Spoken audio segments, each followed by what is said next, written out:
Good morning, everybody. Morning. Morning. How are you, Albert, Kim, Shannon Schuster, Very Josh? great. How are you? I'm good. I'm good. I'm a little casual today. I got a lot of office work, and obviously, I'm staying at home from my office. So excuse the backwards hat. I'm always wearing a backwards hat though.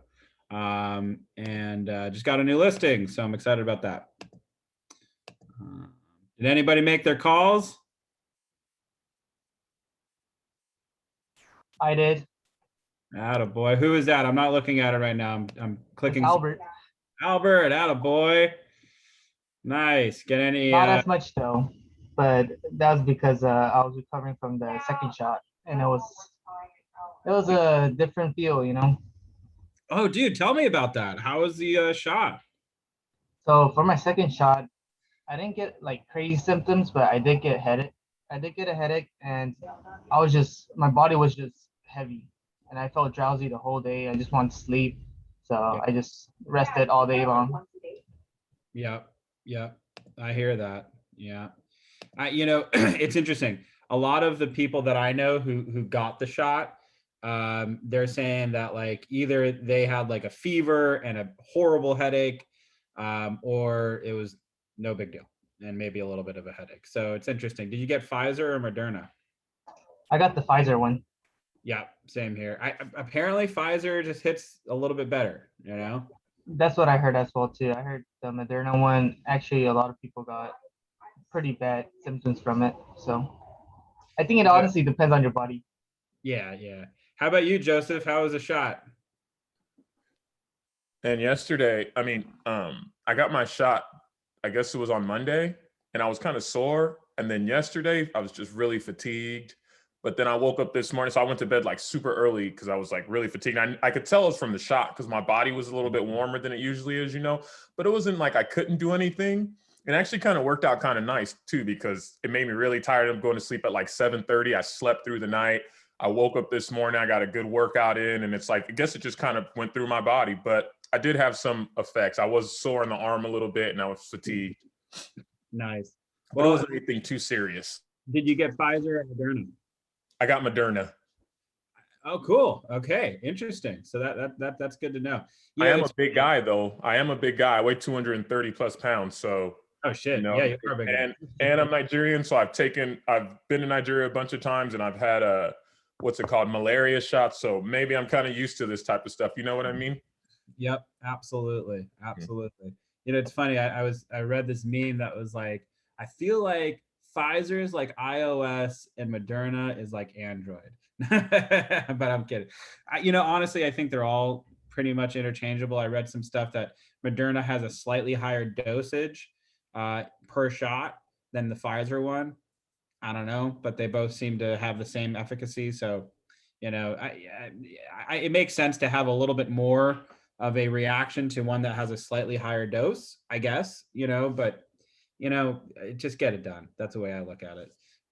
It's no big deal. I got my shot, my first one. I'm getting mine on the 17th, right before my birthday, which is May 20th. So I'm hoping I don't have any crazy side effects. So just because of that, I'm going to do my party a week after just to like be safe, but anyway. The second one though, I did feel more than the first shot. Yeah. I'm sure I will too. Listen, if I'm sick for a day or two, it's better than getting fucking coronavirus and, excuse my French, and being in bed sick for weeks, so that's the way I see it. All righty. Okay. So I had a great couple days since our class on Monday. Did not a lot of cold calling, but a decent amount. I had 12 conversations. I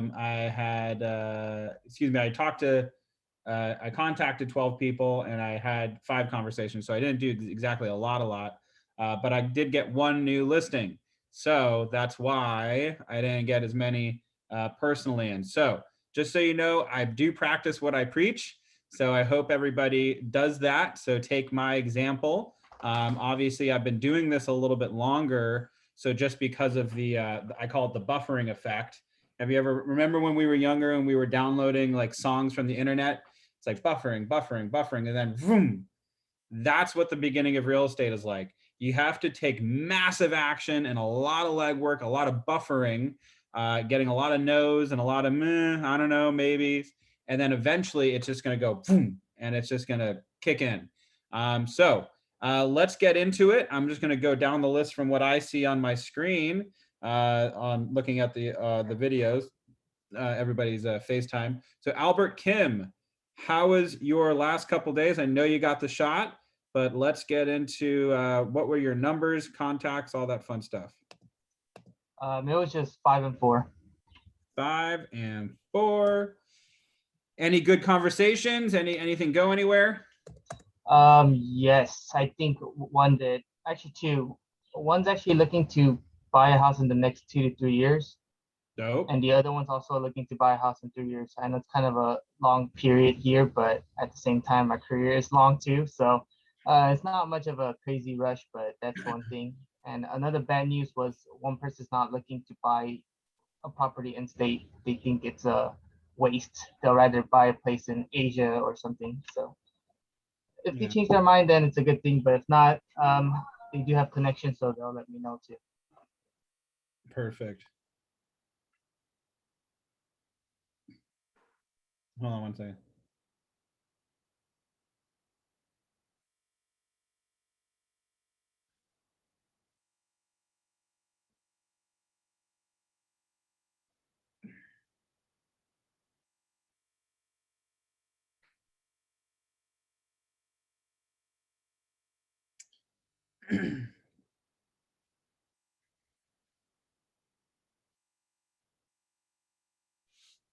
Okay, sorry, my client who's going over the documents. So the fun thing about my listing is it's a divorced couple, and we have to have them both agree on the distribution of funds. So that's always exciting. So I'm like, okay, we're going to market this in 2 weeks from now, because we got a lot of conversations to have before we can start going, hey, come see the house. So that's always exciting. But good stuff, Albert. I love it. And, listen, when somebody's 2 to 3 years away, what I like to do is have the conversation and see if they're open to talking with a lender, just to see where they're at, right now. It's kind of like a checkup, hey, I'm going to go run this, I don't know, if you're going to go on a trip, let's say to Nigeria, you might want to go to a doctor and get a little checkup before and get all your shots and, all the stuff that you need to get.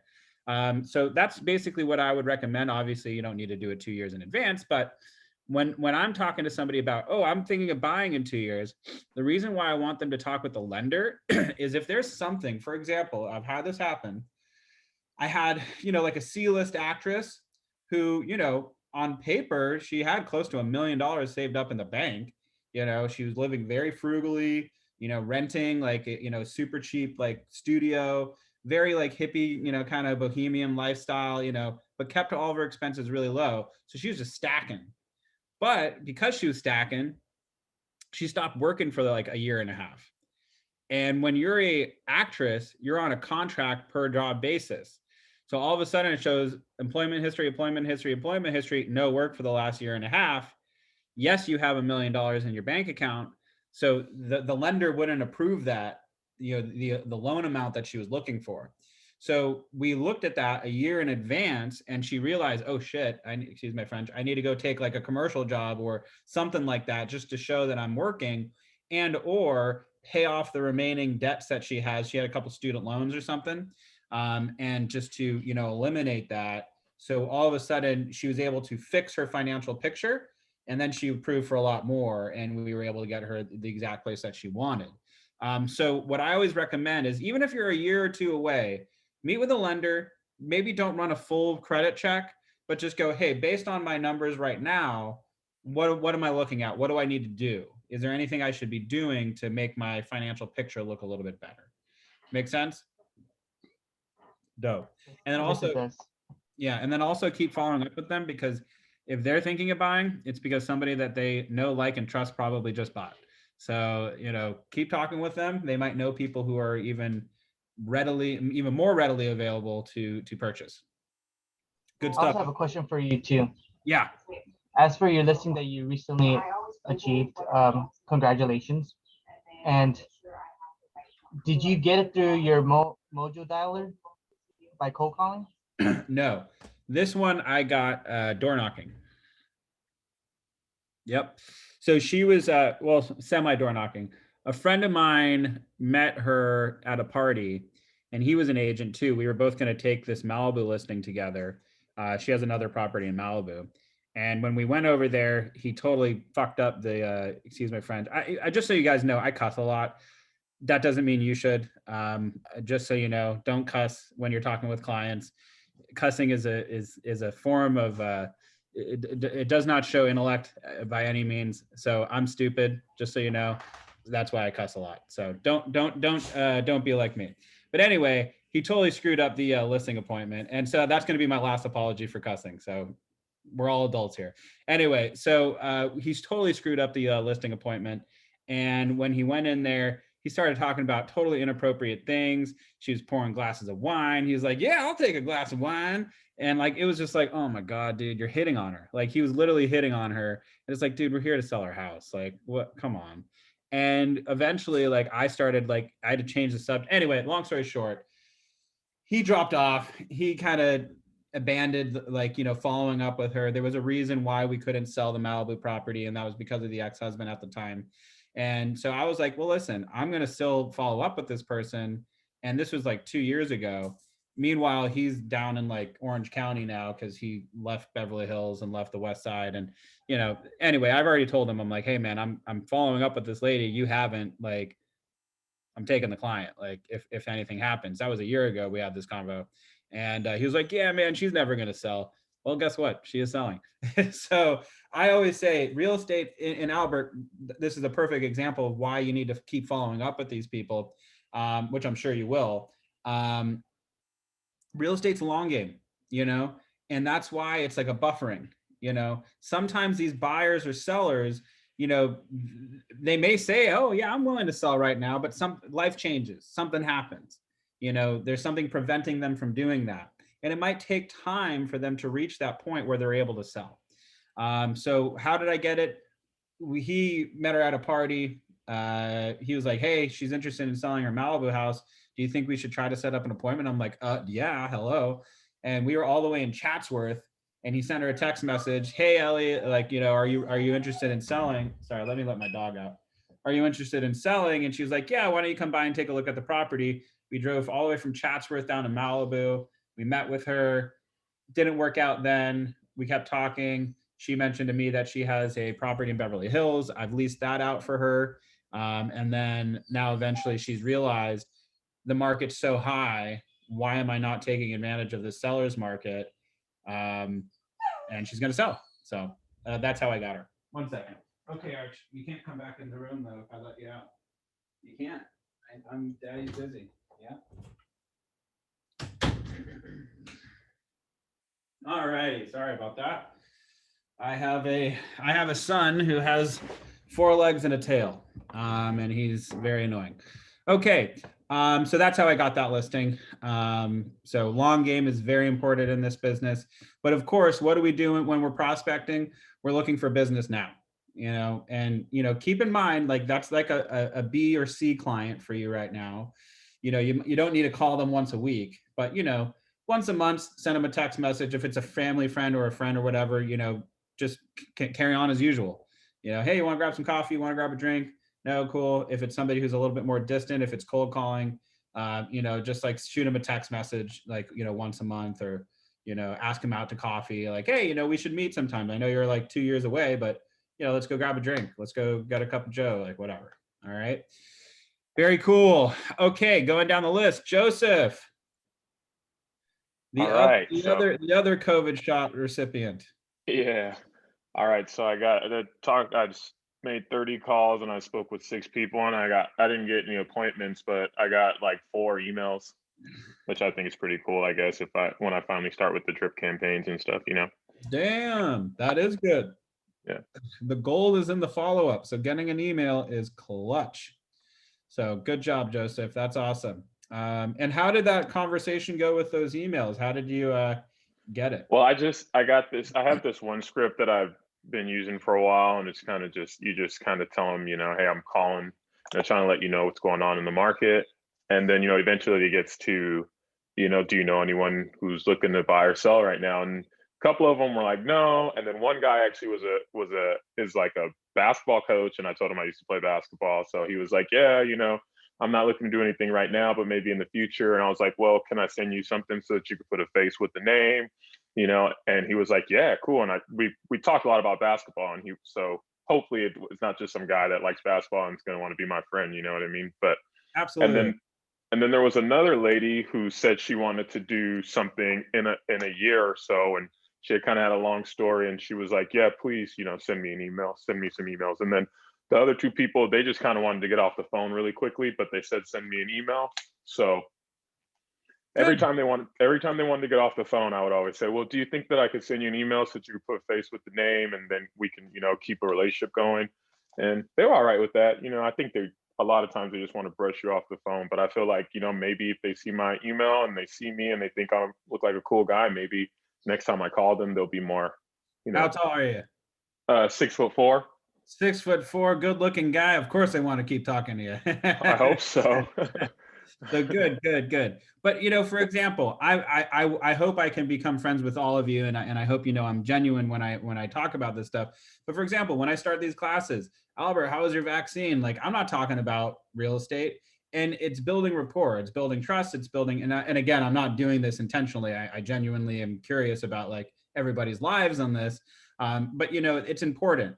So when you're talking to somebody on the phone and you find a commonality, talk about it, and even if it does just become a friendship or something like that, that's what's going to allow you to not only possibly sell them something, but have access to their sphere. And so remember that whenever we are cold calling or door knocking or whatever, it's not just about getting the sale, it's also about building the relationship and building rapport. So good job, that's awesome. But my issue is like, now how do I follow up? Now what do I do? What do I send them? What do I, how do I not look like just some guy who's hasn't been in real estate for a long time? You know what I mean? Because I don't really have anything to send them. Do you have know? do you have their cell phone? Like the Yeah, I got basketball this. guy? Yeah, I got their cell phone, and I got their email addresses, and I told them I'd be sending them emails. But I mean, I thought I just kind of use this as a practice run anyway. I figured, once I learned how to use command and everything, then I could kind of put them on a drip campaign. But So right now, I don't have anything.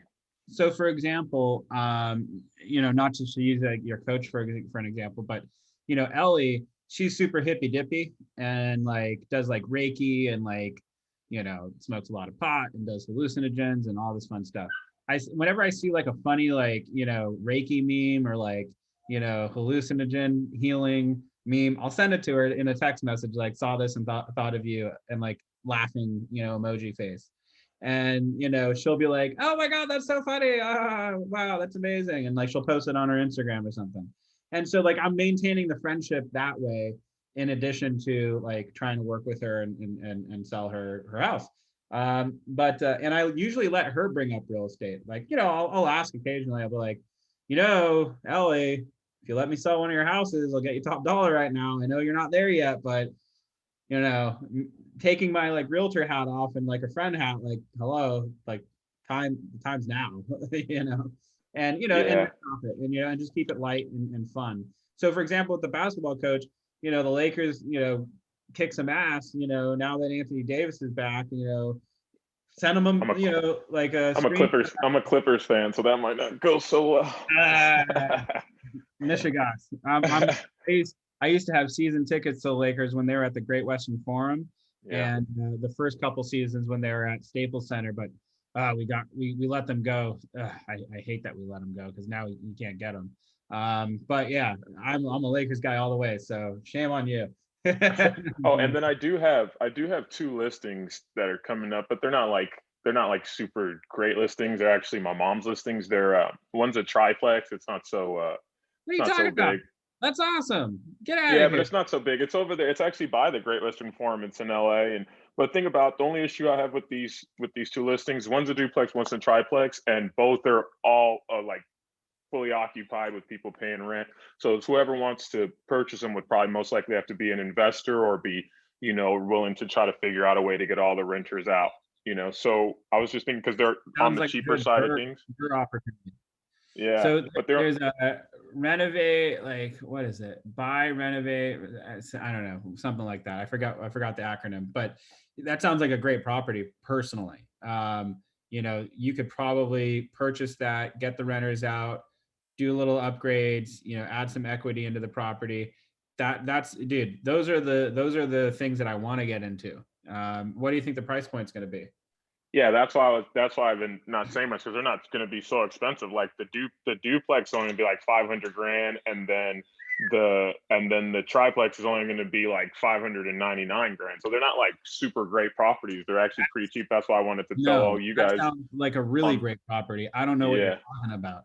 That Well, sounds amazing. Yeah, and then the rents for the triplex are pretty good too. Like one person's paying over 2 grand, and then the other ones are only paying like 1.5 or something. But it's great to make some money off of. So Hold on. if Yeah, you guys are interested, let me help you help yourself on this one. Those are the most amazing properties you can get. You could be cash flow positive, with a purchase with the current tenants in place. You can get into a mortgage on a property where the tenants are not only paying for your mortgage, plus you're getting a little bit extra each month. Those are the best properties you can have, Joseph. And that's how I planned on listing them. But I just wanted I was thinking if I should list them, I just wanted to let you guys know, because since you guys are all new agents, that's probably people. That's probably a pretty good price point for people who are going to be like first time buyers or first time investors. Yeah, absolutely they are. And that area is having a little bit of a renaissance in addition to that. So, honestly, everybody, when we're talking about real estate, what are the best types of properties to get? Sellable properties, equitable properties, and properties that can make people money. If you want to become uber rich in this business, get into that sector of real estate. If you want to like be, kind of Instagram famous, get into the luxury real estate. Because I'm telling you, when you're a brand new agent bumping into the luxury market, it's tough. It's really, really, really, really tough. You have some titans who are holding on to that, and they're blocking all the entrances. And so, keep that in mind when you're first starting out. Those $500,000 properties that are not only equitable, you can have positive cash flow. These are things that will sell quickly. Is what I'm getting at. You put that on the market, it's going to be gone, very, very soon. Yeah, and that duplex that's going for 500,000, it will be vacant as of May 19th. So that's awesome. That's yeah, awesome. so it should go. Just let you guys know. I might bug my girlfriend and be like, hey, we should buy this. Hold on one second. I just want to see who this is on the other line. Hello, this is Jared.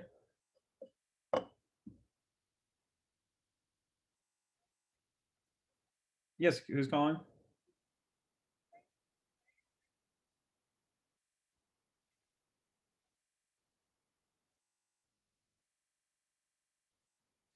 Sorry, I'm in the middle of teaching a class right now. No worries. I'll talk to you later. Thank you. Bye-bye. EXP Realty. I do not have time to talk to you. EXP Realty tries to get brokers to join their brokerage, and they make money that way. Anyway, but good job, Joseph. Those are amazing listings, and sing it to the mountaintops, because those will get sold really, really easily and really quickly. Awesome. Alex Benson, what's up, buddy? Hey, what's going on? Not too much. How was your last couple of days? Did you make any calls? Yeah, so I did 5 on Monday, 9 on Tuesday. I talked to everyone. I was really just reaching out to my own circle and giving them an update in my life and having a real estate conversation with them. And I did get something kind of interesting out of that. I have an aunt that she lives in San Diego. She's planning on moving to Arizona and kind of cashing in on the house she bought in the 70s. Oh, wow. That's awesome. Good job, man. Well, that, you can definitely help her with that. You're in Orange County, is that correct? Yeah. So it's not exactly close, but I'm sure I can figure out a way to help her. Listen, I live in Beverly Hills, and I'd take that listing. So yeah. It's close enough. Yeah.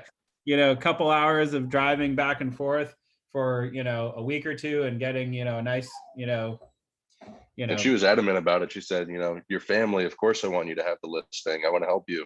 And day for driving back and forth for a couple weeks, I'd do it. Absolutely. Yeah. She's maybe a little high on what she thinks it's worth, but it's going to be a little process. I got you. And just so you all know, with my client that I was talking with, she wanted 1.7 and I got her down to 1,550,000. And I did it the exact same way I did it in class. I showed the house that sold for 1.7, the houses that sold for like 1.5, and I was like, where do you think we are? And she's like, I think I'm probably like 1.6. And I'm like, I agree. But let's go to like 1.55 and get a bidding war on this. And she's like, okay, I'm down. And so, Yeah, so she's done a bunch of improvements that Yeah. are a lot of unpermitted work of questionable taste. Like she just took out 2 closets in adjacent rooms to put in a small Jack and Jill powder room between them, all unpermitted. So I don't know. I hear you, man. Well, good stuff. Awesome, Alex. I love it. Okay, Parker Johnson, what's up, buddy? Hey, what's up? Not much, man. Just living the dream. So, how did you do? Make any calls? Yeah, so I made 35 contacts, 20 calls from Monday, Tuesday, in a day. And then I also sent out 15 texts, which is funny because I feel like I actually got more in-depth responses from texts. But I figured it was like 10 o'clock. People are working. They don't want to pick up a call. Yeah. But I am working with like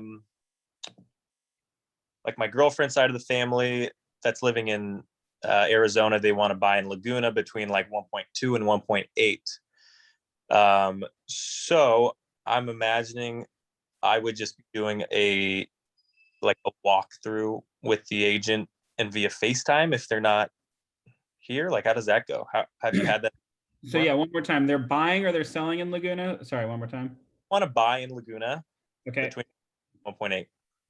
Okay, so how far away are you from Laguna? Oh, I'm right here.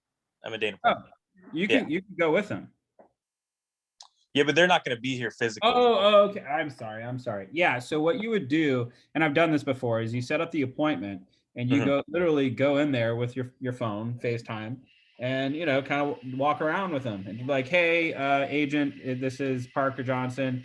My clients are going to be relocating to Laguna.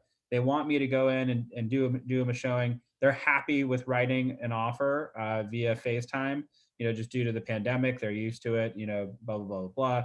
Give them whatever excuse you need to do. They'll be okay with it. Set up the appointment, walk through, have the agent walk through with you and be like, so, when I call them, if there's anything that I should mention, please let me know or let them know on the FaceTime. And kind of put the onus of like showing the property on the other agent, especially if you're new. And Okay. I think that's the best way to do it, frankly. I always, a lot of agents want to seem like they're like the big shot and like they know everything about the property. I'm going to tell you this right now, that's bullshit. If you're the listing agent knows more about the property than the selling agent. So let them do the show, let them show it around. Once you're done with it, be like, okay, great. Can I have a moment just with my clients on FaceTime alone? And the listing agent will likely walk out of the house and you can kind of have a quick convo. Okay. Hey, Jared. Yes. He said that his people that he's selling to are moving from Arizona. Is there any way that he could help them like sell from Arizona, like referral fees or anything like that? 100%. There's a lot of agents who have moved to Arizona. I know a few. I could recommend them to you. Do me a favor. I don't have it off the top of my head. If you add me on Instagram or just DM me on Instagram, I can just send you their Instagram page and you can contact them that way. And if they don't have a listing agent in Arizona yet, that's a great opportunity to get a little bit of the listing side and the selling side. And keep in mind, position yourself as trying to be of service, not necessarily, oh, wait, I want to get a commission too. Hey, do you have a listing agent in Arizona yet? Yes or no. If they say no, just be like, great. Just so you know, I do have a network of agents in Arizona, and I'd be happy to interview them on your behalf and send you the best of the best. And then you can interview them. And then that way you could get, 30% of the sale in Arizona. You're talking about buyers in Arizona? Yeah. Yeah, that would be nice, but they're keeping that house. I thought of that. Oh, okay. Sorry, I was going off of what Joseph was saying. Very Yeah. good. No, Sounds good. Sorry, I have a dog barking in the background right now, so I'm like listening to him and I'm listening to you. So my bad. Well, very good, Parker. That sounds awesome. All yeah. right. Uh-huh. Oh yeah, I was just gonna say, and then I got like a 700 to 800 K house in the next 6 months, and then a 1.7 in the next year that want to sell that are super close family friends. So Dude, just awesome. things in the pipeline. Killing it, man. Good job, Parker. Good stuff. All righty. Shannon Schuster. Hello, Hello. How are you? I'm good. Nice. So, how was your last couple days? Did you make some calls? Yeah, I started reaching out to all my contacts on LinkedIn. Uh-huh. My past work experience, I was in digital marketing for like 15 plus years. So, and I've lived in Minneapolis, Chicago, San Diego, and Los Chicago. Angeles. So Nice. I kind of have people all over, but I started just contacting some people in Los Angeles. Uh-huh. And I had 24 contacts and 6 I talked to. 24 and 6. How did some of them go? Did any of them were any of them fruitful? I'm just gonna let my dog in real quick. He's barking. So. I'm listening. Oh, yeah. I mean, most just said that's awesome, congrats, and said they would keep me in mind if they knew anybody or if they were going to be needing help in the future. Awesome. Very cool. Awesome. Well, keep it up. And honestly, the digital marketing is going to pay off dividends. That is what real estate is kind of turning to. Right. So, that's going to be great. I'm probably going to bug you about digital marketing. Hey, how do I do this better? So good job, Shannon. That's awesome. Thank you. All righty. The woman of the hour, Sydney, how are you? Sydney, you there? All righty, I'll ask Sydney a little bit later. Sydney is a agent who just joined our office. Very cool person. All righty. Oh, there she is. Hey, I'm back. My dog friend came to visit, so I had to say hi. Well, don't worry, I'm dealing with the same thing on my end. So Sydney's an awesome agent. She just joined our office, and she came from the Hollywood office, and we are all glad to have her. Sydney, what we're doing right now is we're going over our numbers, the people who we are going to commit to making X amount of contacts per day, which turns into how many per week. And then we go over the actual, like what we actually did. We made this many attempts, this many calls, this many door knocks, this many text messages, this many DMs, and then what the actual two-way conversation was. So first things first, how many can you commit to doing per day? And then we'll figure out how much that is per week. I'll start with 10 per day. That makes it easy math for me. 10 per day comes out to 70 per week. And since let's say Monday, how many would you think that you did? About 10, About 15. 10. And how many people did you reach out to get those 10? It was just all in person, so 10 for 10. I love it. Good stuff. And okay, this is your first one. So this is 5. Awesome. Very cool. Good job. Glad to see you on board. here.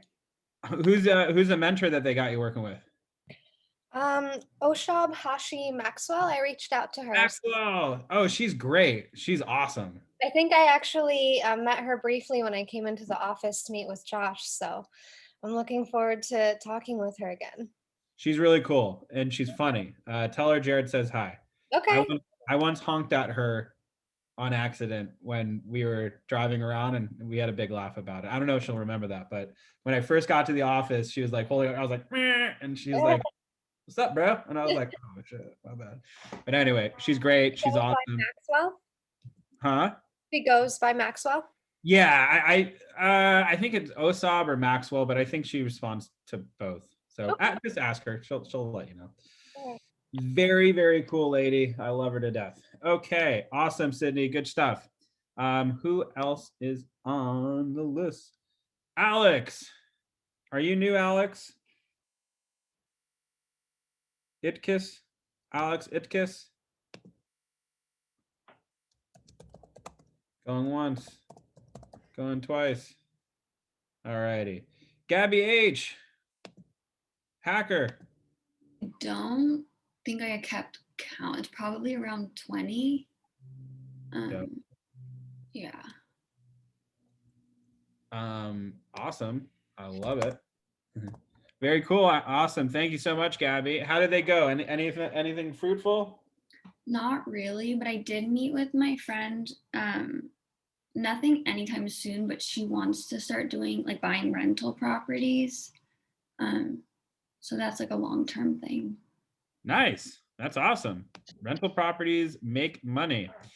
Awesome. Awesome. Thank you. Thank you. Okay, Miriam. So I did 10 calls Nice. and I got an appointment at 4 p.m. today, but it has nothing to do with cold calling. It's someone that invested a lot of his money in houses and stuff like that. So I'm gonna try my best maybe to convince him to do something with me. Awesome. I love it. That's great. Yeah, might be an opportunity. Very cool. I think that's going to sound, that sounds like it will be fruitful. And so out of the 10 calls, how many did you contact? 15. Okay. So, okay. So 15 and 10. Yeah. Gotcha. Very cool. Very cool. Awesome. Thank you, Miriam. Thank you, Jared. All righty. Josh Schneider. How you doing? You know, chilling. How was your week so far? Did you make any progress, any calls, anything to report? Yeah, calls / emails. 8 calls, 7 contacts, 1 like meet lunch scheduled for the end of May. So I would say 1 appointment, and yeah, business is good. Awesome, man. Keep it up. I have a good feeling about you. All righty. Pashman. Hi, Jared. Hey, buddy. So I am talking to someone, but she's looking for a rental. I don't know if that's something that I'm able to help her with. Sure. And then so what I do for work right now, I work sales for a medical device company, and I have a lot of contacts that I can go ahead and reach out to. So I put like 19 of them into Connect yesterday. So I'm gonna go ahead and reach out to them soon. Nice. So 0 calls so far. Very cool. You said 0 calls so far? Yeah. Well, you made 1 contact with the person who wants to lease. Oh yeah, well 1, yeah. we'll give you that. And listen, why do we do leases, everybody? What happened? I was asking the class, why do we do leases? Because they might change their mind and try to buy it in the future. That's exactly right, Miriam. And even the people who are have lower price points in their leases, that could change on a dime. There's a lot of agents in this office, who are living on their parents' sofa when they first got into real estate, and all of a sudden now they are buying their first $1 million property, and that happened in the course of 2 years' time.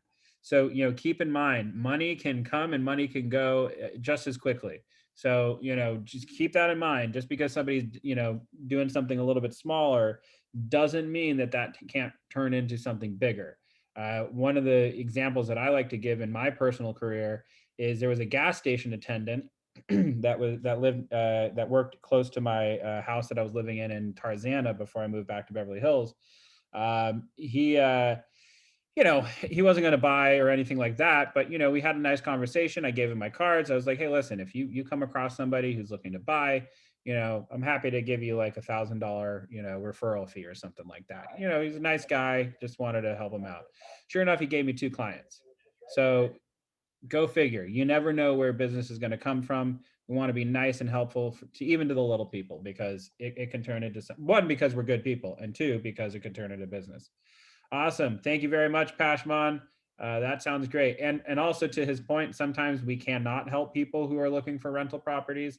They may have such a low price point that, you know, frankly, the agents are not going to want to work with you because they just want the entire commission on their end, or it's, you know, they may be better off on like West Side Rentals, where they don't always work with real estate agents. So we also want to be able to help those people, but he's right, you might not be able to work with the person just because of the price point, and there's no commission available to the agent. But that doesn't mean you can't help them and point them in the right way. All right. Very cool, everybody. Did I miss anyone, or are we good? Alex Itkis, are you there? All righty. I have a feeling Alex is doing what my little cousin does when they're supposed to be at school on Zoom. All righty. Okay, everyone, let's get into it. I need to bring up the material for today.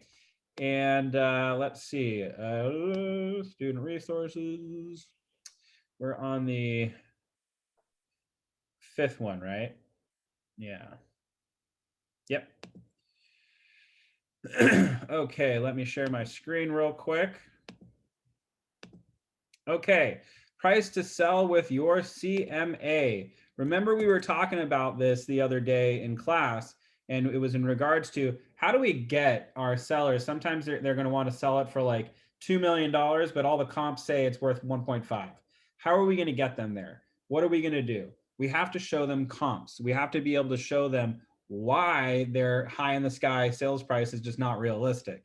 And I actually just had this conversation with my seller yesterday when we were reviewing the CMAs and all the comps. She wanted to sell for 1.7. I was thinking it's probably going to be 1.6, frankly. So what I did is I took all the comps in the area. It just so happened that the one that was sold for 1.7, the one that she was like, that's why I think it's worth this, was literally across the street from her. The difference between her house and that house was that one, that house had, you know, views of Beverly Hills and San Ysidro Canyon. That's obviously an upgrade. The home was, you know, 200 to 300 square feet larger. And then also the house that the lot it was sitting on, it had a backyard and had a side yard and a lot of entertaining space, so to speak, that her house does not have. Also, it has an additional bathroom. It's a 3-bath instead of a 2-bath. Hers is a 3-bed, 2-bath. So when we were reviewing these comps and we were going over the price points, you know, I showed her that the houses that are a little bit more similar to hers sold for less, but hers may have had an additional bathroom or was a little bit more square feet. Or instead of being on San Ysidro or Coldwater Canyon, it was on a cul-de-sac non-thoroughfare. So yes, those are better advantages for her property. So we were able to go and review all the comps together, and she was the one who said, okay, maybe it's a little bit more like 1.6. And I said, I think you're absolutely right. I think 1.6 would be a great target number, but because it's a great target number, I don't want us to overprice it. Originally she was like, maybe we should, you know, price it a little bit high so we have some wiggle room. And I'm like, no. We need to reverse that psychology, because if we are in a seller's market, there are going to be buyers chomping at the bits just trying to get this property.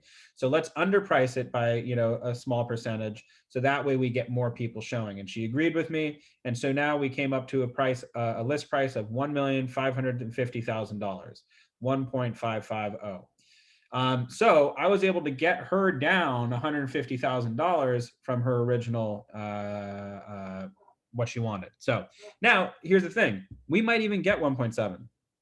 So, you know, that's what we want to do. But the way to do that and to do it properly is to do it with a CMA.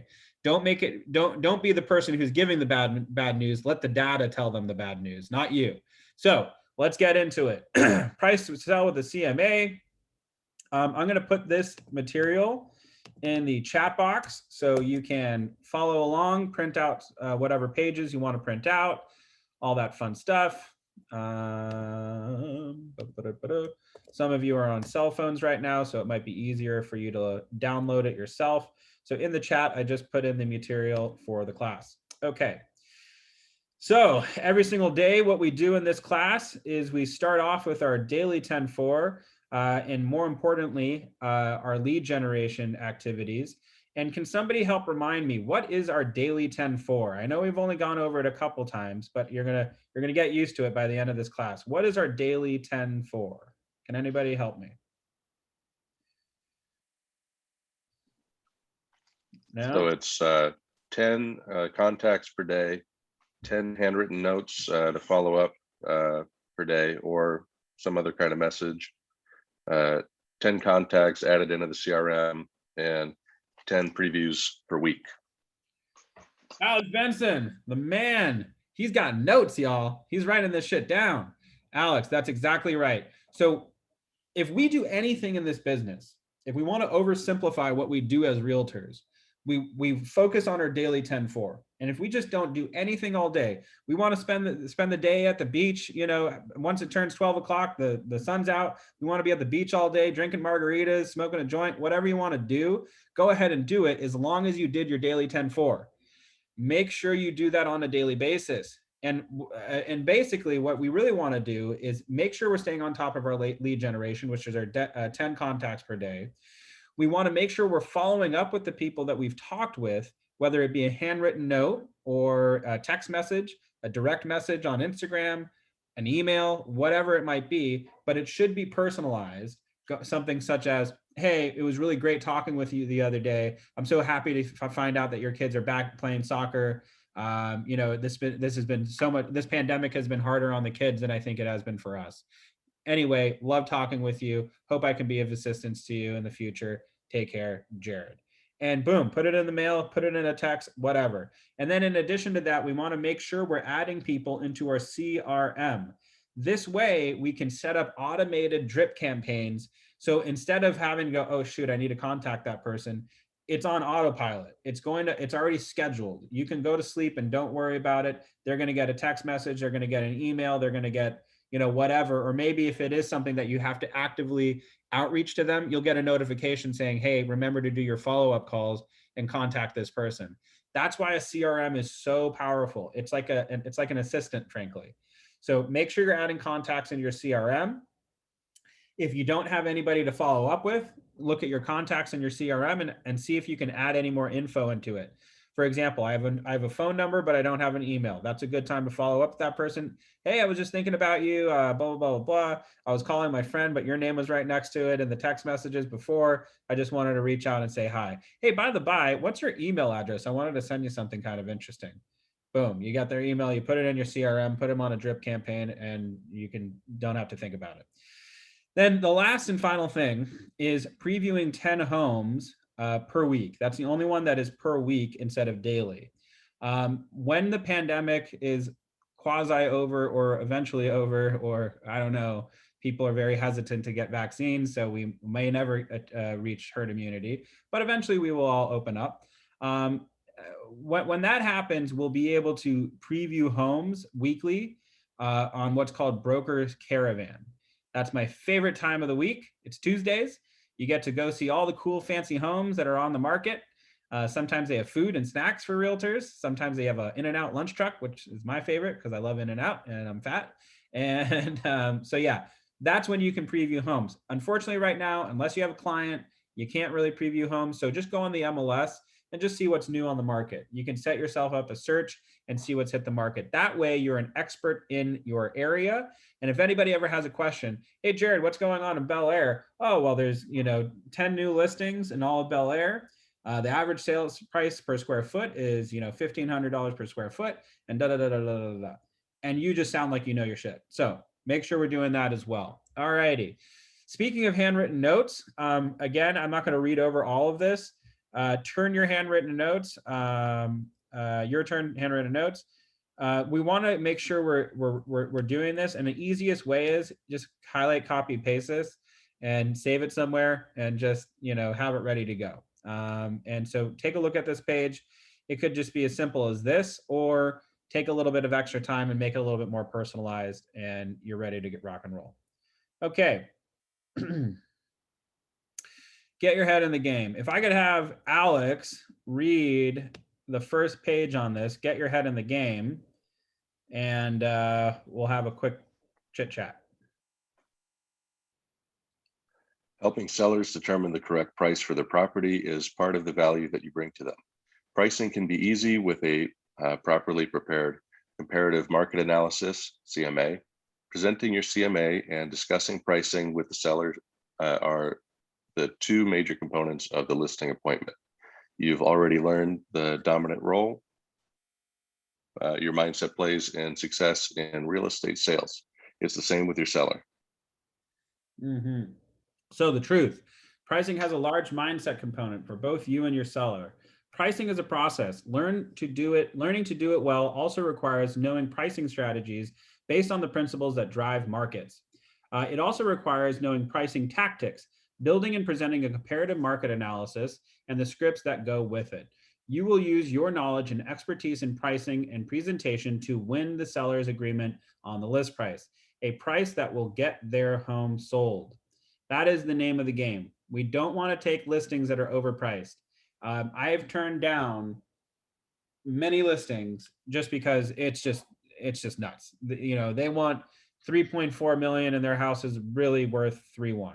You know, they're $300,000 off the mark. So I'm not going to take that. That's too much money, too much time, too much investing, too much arguments back and forth with the seller. I don't want to deal with it. I'm going to let another agent take that, you know, hit. If they want to waste their time with that listing, great. I'll take it when they get out of contract and it expires. Okay, make it happen. Pricing. Price is one of the absolute essential real estate success skills. To become a pricing master, you must understand how markets work, local market conditions. Is it a buyer or is it a seller's market? Pricing criteria, how the markets work, market dynamics. Markets operate on the law of supply and demand. Let me ask you all, right now, in our current market, do we have high supply or low supply? Low supply. Fuck yeah, it is super low. It is rock bottom low. It's getting a little bit better, I'm not gonna lie. So we might see an uptick in that this summer. So if you have people who are on the fence, tell them to act now. But right now, our supply is very low. What about, Gabby, what about our demand? How much is buyer demand right now? Very high. Super high. It is crazy high. Why is it, do you think? Really low interest rates. Super low interest rates. What are a couple other reasons? Let's hear from somebody else in the class. Sydney, why is buyer demand also high?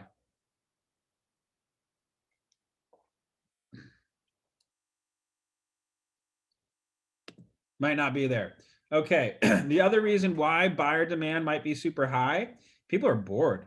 They've been stuck in their house for a super long time. They just want to get out. So, you know, it could be a social, it could be economic, it could be a lot of different reasons. But right now we have a perfect symbiotic storm where there's low inventory and super high buyer demand. And it's created by social reasons, for economic reasons, and all of the fun stuff. Okay. Determination of value. Value is established based on an agreement between a willing seller and a willing buyer. The tug of war is always between what the seller wants and what the buyer is willing to pay. All righty. Let's see. Local market conditions. Inventory, how much is for sale, and is inventory rising or falling? We know for a fact that right now, actually, inventory is slowly creeping up. It's slowly going up, which is good. Days on market, how long is it taking properties to sell? 2 weeks on average. And I would actually say now it's probably more like a week, week and a half on average. Price per square foot, a good comparative indicator of prices when a group of properties has common qualities and features. So now it might have common qualities and features, and we might have a spread that's pretty equivalent, but what are some things that might, you know, affect price per square foot? I mean, having a good view versus like the hillside view for sure is one of those. Boom, that's huge. Also, a couple things, maybe the lot size is a little bit bigger. You know, you have more land use. You have a flat pad. The other one is just like a pool and then a cliff, you know? So those are other things that can affect it. But typically you'll be within a certain range. Okay, changes in local landscape. Monitor changes in major employers, shopping, schools, and other services in the community, and changes in local local laws that impact housing. So, what are some areas in Los Angeles that may be impacted by local changes in major employers, shopping, schools, maybe laws? Somebody give me a law and somebody give me an example of an employer. How about that? I'll make it easier. I'll give an example of an employer. So where like Google and Snapchat moved into the Venice area, so tons of people are moving there. Big time. Is there another area that Google's moving into? West Side Pavilion. They took over that entire building and it's going to be big office space. So that whole West Side Pavilion shopping mall is now going to be offices, and I believe it's Google who's going to be moving into that area. Do you think prices are going to go up in that area? Oh yeah, big time, big time. It's going to be like the new Beverly Hills. What are some local state laws that went into or propositions that just happened? Prop 19. Prop 19. Boom. And what does that mean? What happens with Prop 19? What can you do? Tax-based portability. Bingo. Let's say you bought a house in 1970 and you are at a certain age. I think it's what, 55 or 65? 55 plus, yeah, 55. or severely disabled, or your home was destroyed in a natural disaster. Bingo. You can take your tax basis of when you purchase it and move it to anywhere in California. It used to just be, I think, like specific areas in California, but it's an amazing incentive for people to sell right now. You know, frankly, you could take a home at a loss, but because of your tax basis, it still makes sense, just because of the equity that you would get out of that property. Okay, pricing criteria. Getting the facts about pricing means evaluating a given property against other comparable properties. This means comparing your client's 20-year-old 3-bedroom, 2-bath property in a neighborhood of similarly built homes with homes that sold recently. That match or come very close to matching in particulars of their home. The following factors come into play when looking for comparable properties: location, size, amenities, condition. Boom. So let me ask you this. Let's say you have a 1970 build home, right? And it's 3-bedroom, 2-bath. And there's another home that was built in 1970, but it had a complete remodel on the inside. Like took it down to the studs, redid the kitchen, redid the bath, redid the floors, redid the walls, put in recessed lighting, took out the windows and sliding doors to the backyard and did one of those like pocket doors that fold away into the whatchamacallit. Are those comparables? Or even though they're both built in 1970, one has never been upgraded, one has been upgraded. Are they comparables? Not really. Still are? No. Nah, not really. But you would still include it. Why would you do that? You want to use that in your CMA because you can go, well, does your home compare to this? Or is this equal value or lesser value? Because usually the seller is going to have a home that, and this is not necessarily usually, sometimes you can have the reverse effect happen. But for example, you have a home that was never upgraded and they saw that home across the street sold for $2 million and they want to sell theirs for $2 million. But you can show them with the pictures, looks can be deceiving. You know, this has a complete upgrade, you know, even though it says year built 1975, they gutted it and they completely changed everything. Make sense? And you can use that, yes, you could use that as a justification for a lower price point. Yes. How would you do it if you're like in a place that, like, I don't know, like for example, like here in Palos Verdes, where somebody bought their home a long time ago and the land itself is just worth, you know, a lot for somebody to get that lot and tear it down and build something else on it? You know, how would you do that? So that's called land value. And so you would essentially look for comparables, properties that were torn down, frankly, and turned into new homes. How much did those houses sell for? And that's probably going to be how you figure out your price point there. But I mean, I would still do the traditional route as well, you know, going, hey, how many beds, how many baths, you know, and you look for properties in similar condition.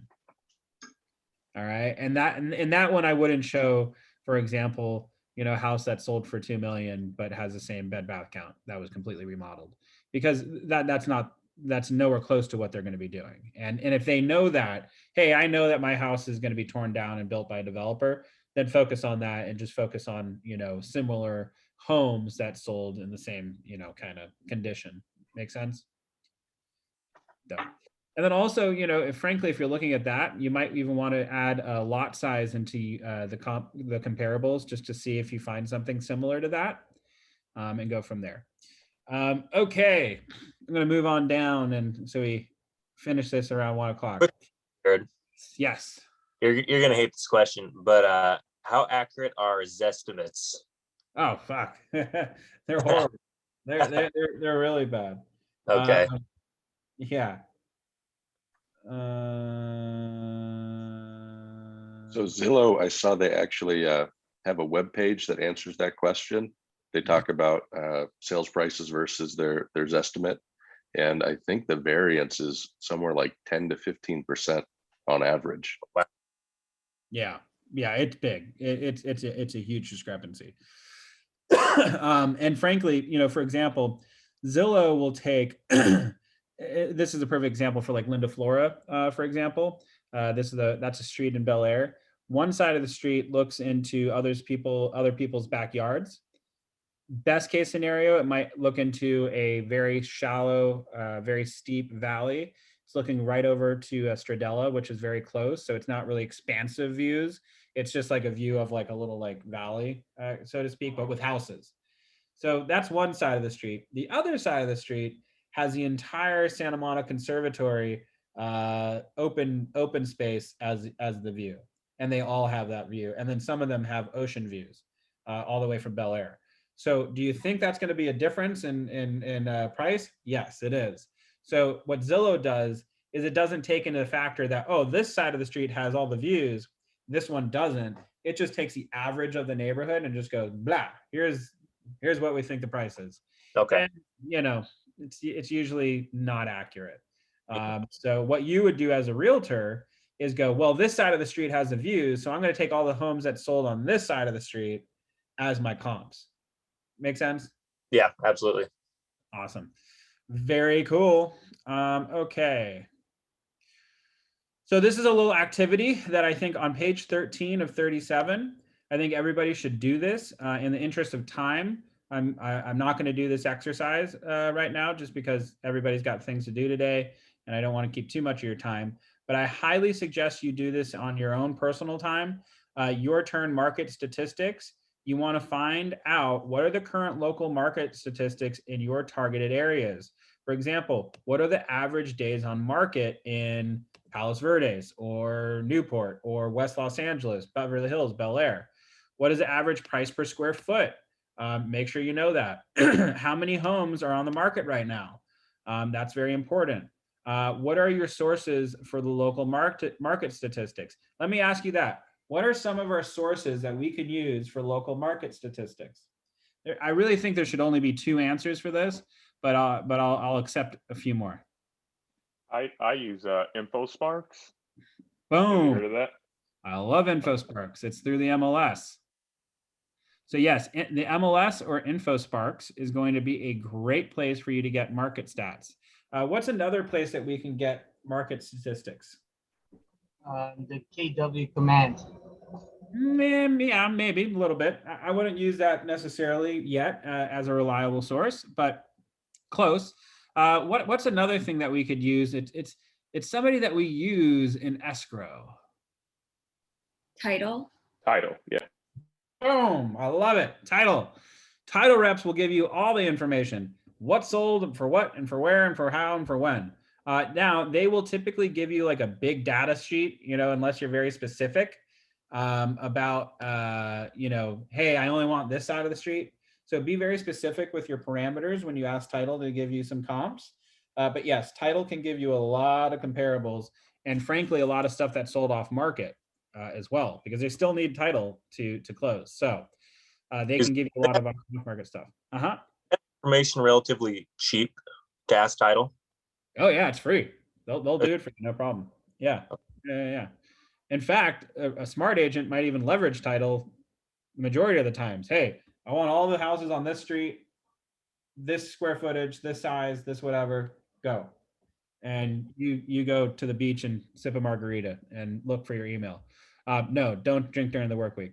Okay, pricing principles and strategies. Okay, it's very important to grasp the following 6 critical stages and set the stage. Sorry, I need to minimize the thingy. Set the stage for using pricing criteria effectively. These strategies are standards you need to bear in mind as you approach pricing any property. With practice, you will absorb and internalize them. They will become part of you as a real estate agent and make you an outstanding advisor to both buyers and sellers. So, why is it important to understand pricing strategies for buyers? Forget the sellers. Why is it important for you as an agent to understand pricing strategies? You want to get the best price for your buyers. I mean, you want to get the highest price on your listing and the best price for your buyers, in my opinion. Okay, absolutely. Sorry, 1 second. I just got a text from my client.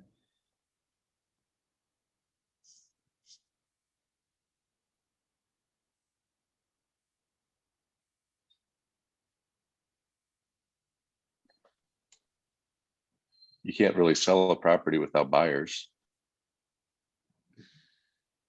Also, you kind of want to know what your buyer can afford, just because it's probably something they might think they can afford it. And then if it gets too high, Yeah, sorry. One more time. Out. Was it out? Who Parker? Was that you who was talking originally? Yeah. Yeah. One more time. I want to hear what you said. Sorry. You want to get the best price for your buyer, because I mean, if you have that reputation of getting buyers good prices, you're going to have a good referral system. It's easy to probably get a buyer to get a home, but at a good price, that's a different story. Yeah, absolutely. 100%. What are some other reasons why we should understand the pricing tactics of a listing agent? Buyer sees a property. Let me give you a scenario. Buyer sees a property. It's listed 5 to 10% below market value. Holy shit. And it's a seller's market. This is my opportunity to get a house for really, really cheap. You want to have a competitive offer that's also like in your buyer's best interest, so that like if there's a bidding war, you can win. Certainly, absolutely. So that's almost to the question that I was asking, or maybe you can expand on it. But your buyer sees a property that's 5 to 10% below market value. What does that say to us as an agent? Is that what it's going to go for, or is that a pricing strategy? Pricing strategy. Pricing strategy. And I think that's exactly what Gabby was saying. Maybe I didn't hear very well, but essentially when I'm working with a new buyer and they're like, oh dude, I saw this house, it's great. Oh my God. Oh my God. We're going to get it for like 100K under like market value. It's amazing. Oh, I'm going to remind them that me as a listing agent and a buyer's agent, whenever I take a new listing, I don't want to price it at market value. I'm only going to get 60% of the market share. If I go 10%, I'm going to get 75%. If I go 15% below market value, I'm going to get 90% of the market share coming to my open houses, looking at the property and writing offers. What do you think is going to happen when I'm getting offers and I'm 15% below market value? It's going to be a bidding competition. It's going to be a lot of competition. And in fact, in this market with such low interest rates and people who are sitting on positive cash, they're willing to pay above appraised value. So it might even go even higher than that. So I like to remind my buyers when I'm working with them, listen, also as a listing agent, I want to remind you what this agent is doing right now is trying to create a bidding war. So let's make sure we're being realistic of our expectations when we walk into this house and what we're thinking about writing. So if I look at this house right now, it's 5% under market value. Let's add a 5% on top of what it looks like it's going to sell for. And in our minds, tell ourselves, hey, it's going to be 5% more than what the list price is at minimum. So let's go ahead and reevaluate our assessment on this property and expect to write over it. Now, if it's the first couple offers I'm going to write with the client, I'm going to give them a freebie. I'm going to say, okay, great. You want to go in at just 5% above asking price? Fine, let's do it. Just so you know, and I will tell them this, just so you know, I expect this property to sell at this price. And usually it does. And when all of a sudden they miss it because they only went 5% above ask price, where it should be in the market range, I go right back to them. Hey, so we got the multiple offer situation. We came in, we went up another $5,000, but remember I told you I think it's going to sell for $70,000 higher than this? Yeah, and it actually ended up going for $80,000 higher. Yeah. So I was close, but it just shows you what's happening in the market. But hey, listen, I don't mind writing an offer for you when you feel it's right. Let's go write those offers in. But I just want to remind you, it's my expertise that's what's going to help you get the property. So let's look at this and let's really try to reevaluate our expectations of what we need to do to get the property. Now, on the flip side, Mr. Buyer or Mrs. Buyer, why don't we look at properties? So you're approved at, what is it, 1.5 million? Let's look at properties at like around 1.4 million. So that way, if we do get into a bidding war, we can go in and just straight up go 1.5. You know what I mean? And they'll go, oh yeah, okay, cool. So instead of us being the little fish going up against big fish, we'll now be the big fish in the pond. Make sense? They're like, oh yeah, it does make sense. Great, awesome, let's go get it. And typically I get a client into escrow when I'm working with a buyer within 3 weeks in this market because of how I communicate with my buyers. Now, I don't have 20 buyers like some of these big mega agents, but I'm closing on average a deal, every 1.5 months so far, since September. So I'm doing okay for myself. It's with clear communications with our buyers to get those numbers. Anyway, let's get back into pricing and strategies. Okay, know what sells. There's little point in winning a listing if it does not sell. Why do we want to take an overpriced listing? We don't. So forget that. Be realistic with what we are going to accept from our sellers and also with our pricing. Okay. To get the home sold for most money in the least amount of time, it must be priced in the market. There are two determining factors, price and condition. Those are the only things us as realtors and them as sellers can change. The only things that we can control is price and condition. If the condition is crap, we have to work on the price. If the condition is amazing, we can go ahead and ask for more. So we have to remind ourselves that. So the other strategy that we can implement is staging and working on price. That's all we can do. Competitively priced properties must present in the best possible condition, outside and inside the home. The following graphic shows the combined selling power of the right price and great property condition. The percentage of buyers who will look at a property increases and decreases in direct proportion to the property's price compared to the market value. Pricing above the market does not get you showings. Pricing at or just below the market does. So this little graphic shows price versus comps above. If we're above and up over here, we are out of the market. We are not going to get any showings. Then there's a little bit of an area called no man's land, where it's just it's a little bit too high. It's a little, it just doesn't really make sense. You'll get a couple showings, but it's probably going to be on the market for like 3 weeks to maybe 2 months. Pricing it in the market, I promise you, or a little bit below the market, I promise you it will be sold within 2 weeks, or you'll be in escrow in 2 weeks. So keep that in mind and be professionally honest with your sellers and really, spend some time on that. All right. Okay. Know what the seller and you can and can't control. Okay. Who wants to read this one and the script? I'm going to pick somebody. Sydney, are you here? Or are you still visiting with the dog? All righty. I can read. Well, I want Sydney to do it because she's new. Okay. Everybody else has read before. Okay, I want you to read from number 2. No, the seller and you can and can't control. Yeah, and then read the script and we'll stop at 3. Okay. An important part of the pricing process is to help your sellers understand that the agents and sellers do not determine the purchase price of their home. Instead, the market determines the price. Pricing to sell is based on understanding what is selling. Use the simple dialogue below. Manscaped. Miss Seller, some of the things you can control during the selling process are the condition of your property, the availability of your home for showings, and your positioning in the market. In the end, value is determined solely by what a buyer is willing to pay in today's market based on comparing your home to others currently on the market for sale. I don't determine value, and neither do you. The market determines value. Does this make sense? Right? And that's a perfect script. I mean, it really is. And again, everybody, just so you know, what do I say about scripts? Don't read them exactly. Use them as bullet points or conversation parameters. So this script, for example, is letting the seller know, I don't determine how much your house sells for, and neither do you. What really determines it is what's happening in the market. And that, you know, to anybody, that's going to make sense. And so, for example, like the new listing that I just got, you know, she fully understood that, you know, fine, it's selling for 1,000 X per square foot. The other property has 200 square feet more.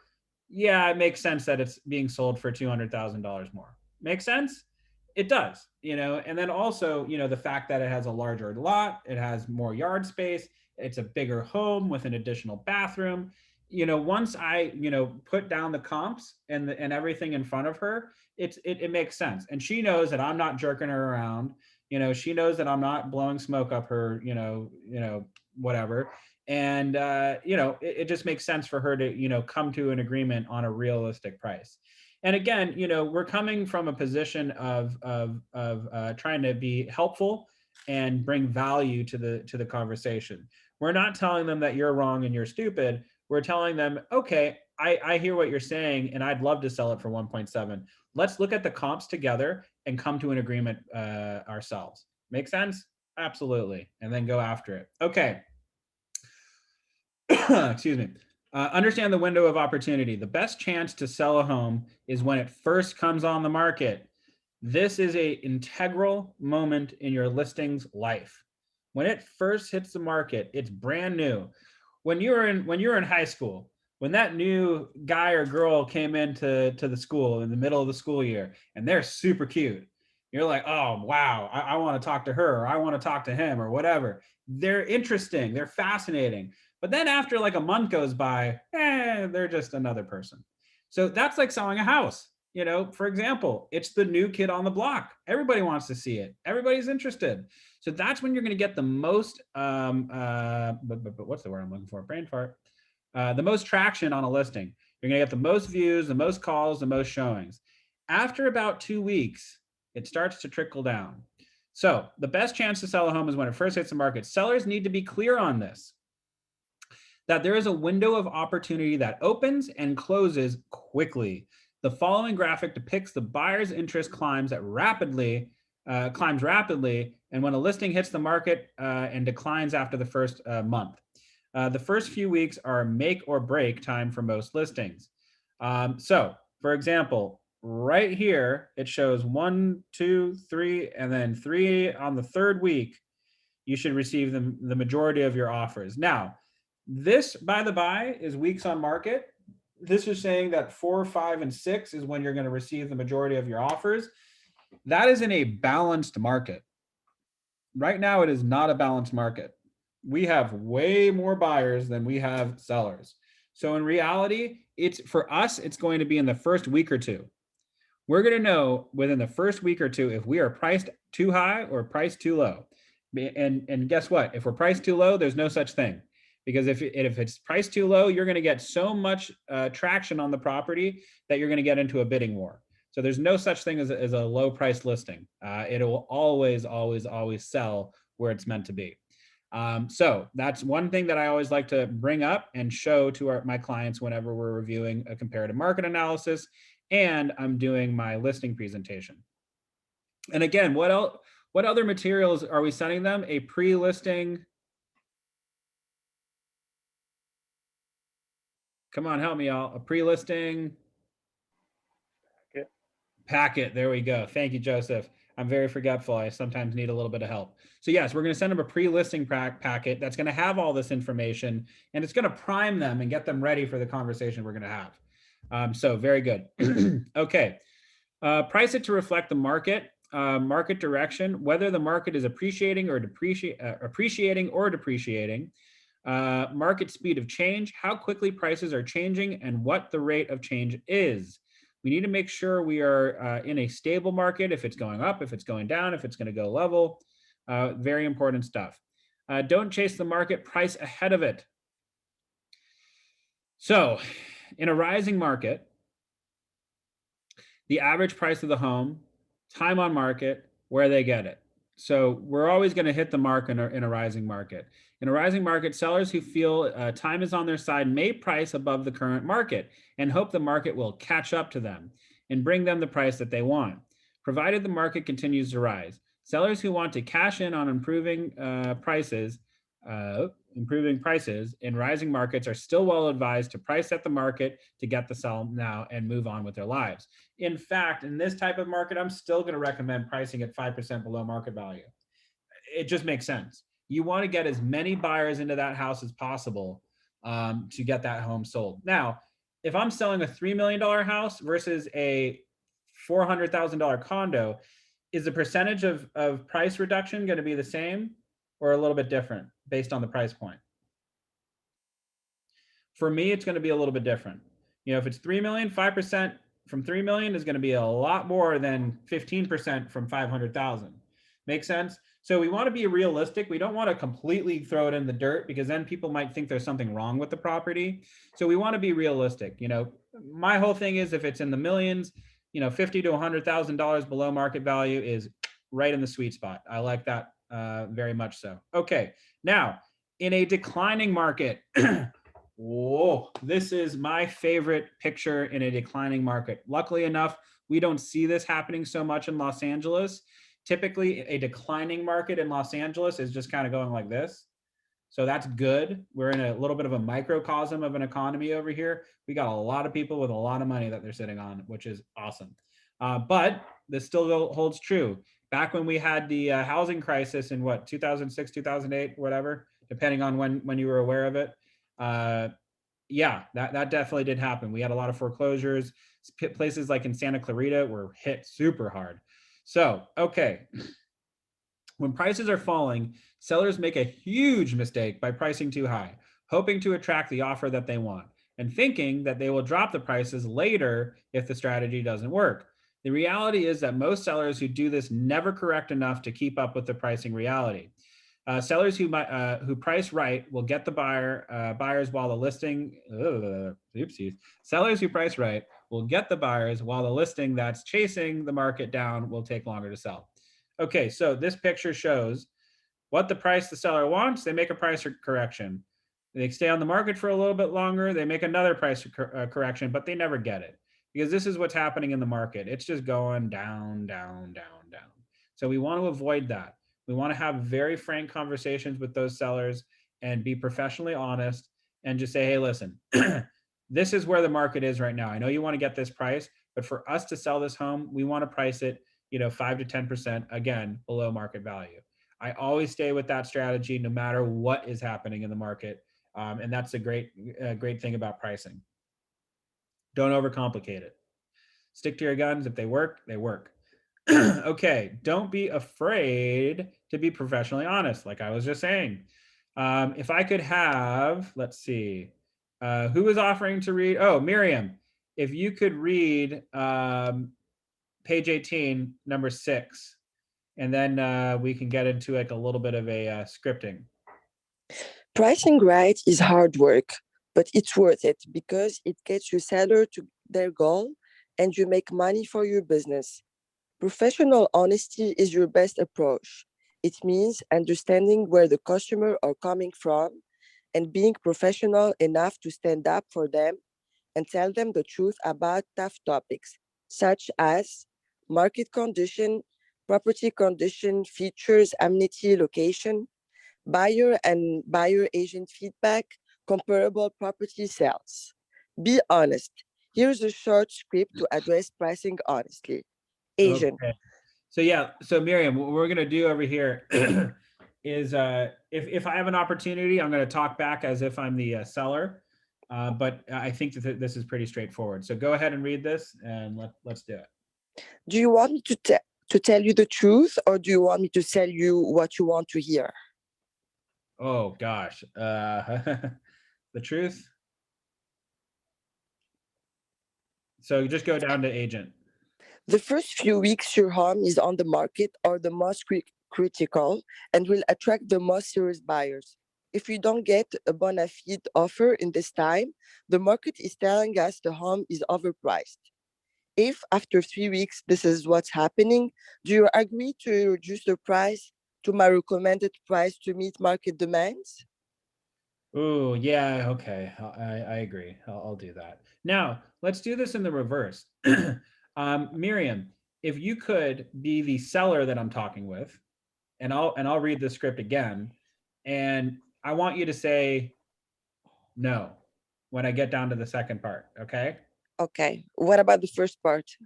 I'm gonna do the first part. Just be like, okay, yeah, I want to hear what you have to say. But the second part, I want you to say no. Okay. Okay. So agent, do you want me to tell you the truth, Miriam? I love that you want to sell it for the amount that you want to sell it. Believe me, I want to sell it for that amount too. But do you want me to tell you the truth, or do you want me to tell you what you want to hear? Yeah, I want to listen to the truth. Okay. Well, the first few weeks your home is on the market are the most critical and will attract the most serious buyers. If we don't get a bona fide offer in this time, the market is telling us that the home is overpriced. If after the first 3 weeks, this is what's happening, do you agree to reduce the price to my recommended price to meet the market demands? Definitely not. No. Okay. And I can understand that. And, typically I don't take overpriced listings. And unfortunately, I think that we are going to be in that realm. But would it be okay for us to go ahead and agree that I'll put it on the MLS, I'll do some marketing on it, but I can't put in, the dollar amount that I would have originally. Does that make sense? Yeah, it does. Well, maybe I think about it. Okay, well, I'm telling you right now that time is of the essence because the market is starting to decline slightly with more inventory rising. I think that the best opportunity for you to get the sales price that you want is to put it on the market today. And if we do that today, there might be a chance that we get it. And believe me, putting it on the MLS, me putting it on my social media is a lot of exposure. So we should be getting a lot of calls and a lot of inquiries. So what would you like to do? You know what? I think you convinced me and I will go for it. All righty, sounds great. So what did I do there? I'm taking an overpriced listing, but I'm already stipulating that I'm only going to put it on the MLS and I'm only going to post it on my social media. Why am I doing that? I don't want to invest $1,500 to $2,000 in marketing online and advertising and putting in the LA Times and boosting posts and doing search engine optimization, looking at predictive analytics to make sure that I'm reaching the right buyers. Frankly, because I know it's overpriced. But as long as I can get them to agree to this verbally, and then I write it into the contract that I'm just going to be inputting it on the MLS and I'm going to be putting it on my Instagram, then I'm only in the hole for like $250, and that's about it.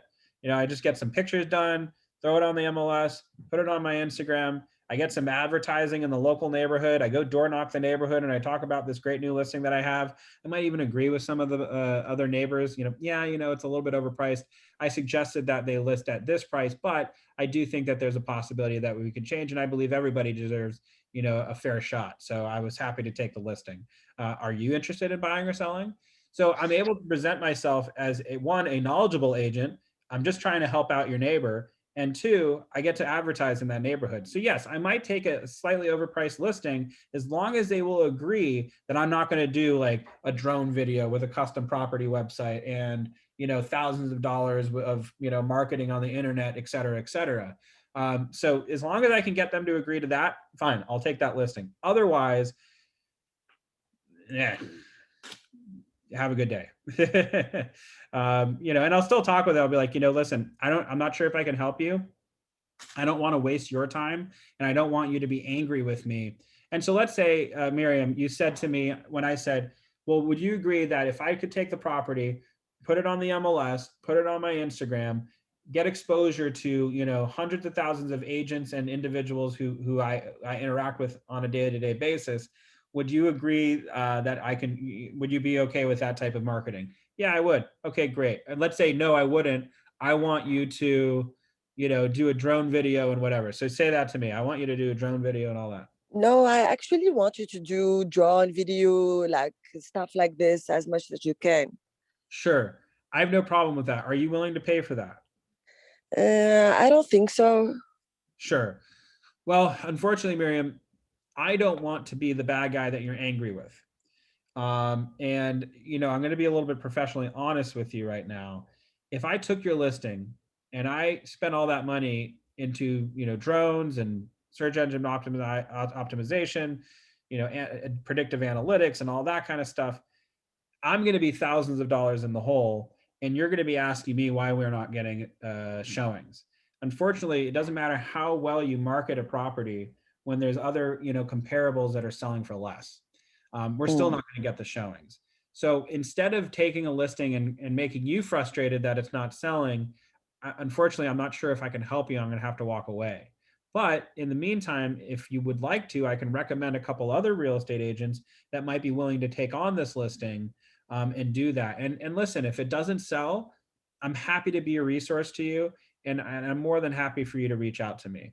And listen, if we can come to an agreement on price, then I'll also take the listing. How does that sound? Sounds perfect. Great. I like this. And then I'm going to send them an agent who I'm going to have a referral agreement with, that if they do happen to sell the property, which I don't think they will, I'll still get 30%. Sounds about right? Perfect. Great. So that's what we would do in that situation, everybody. It's not in the book, but that's what I would do.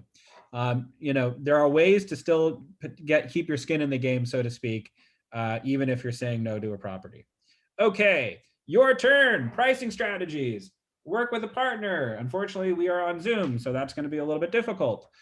Put the essence of the critical pricing strategies below in your own words. Take no more than 1 minute explanation per point.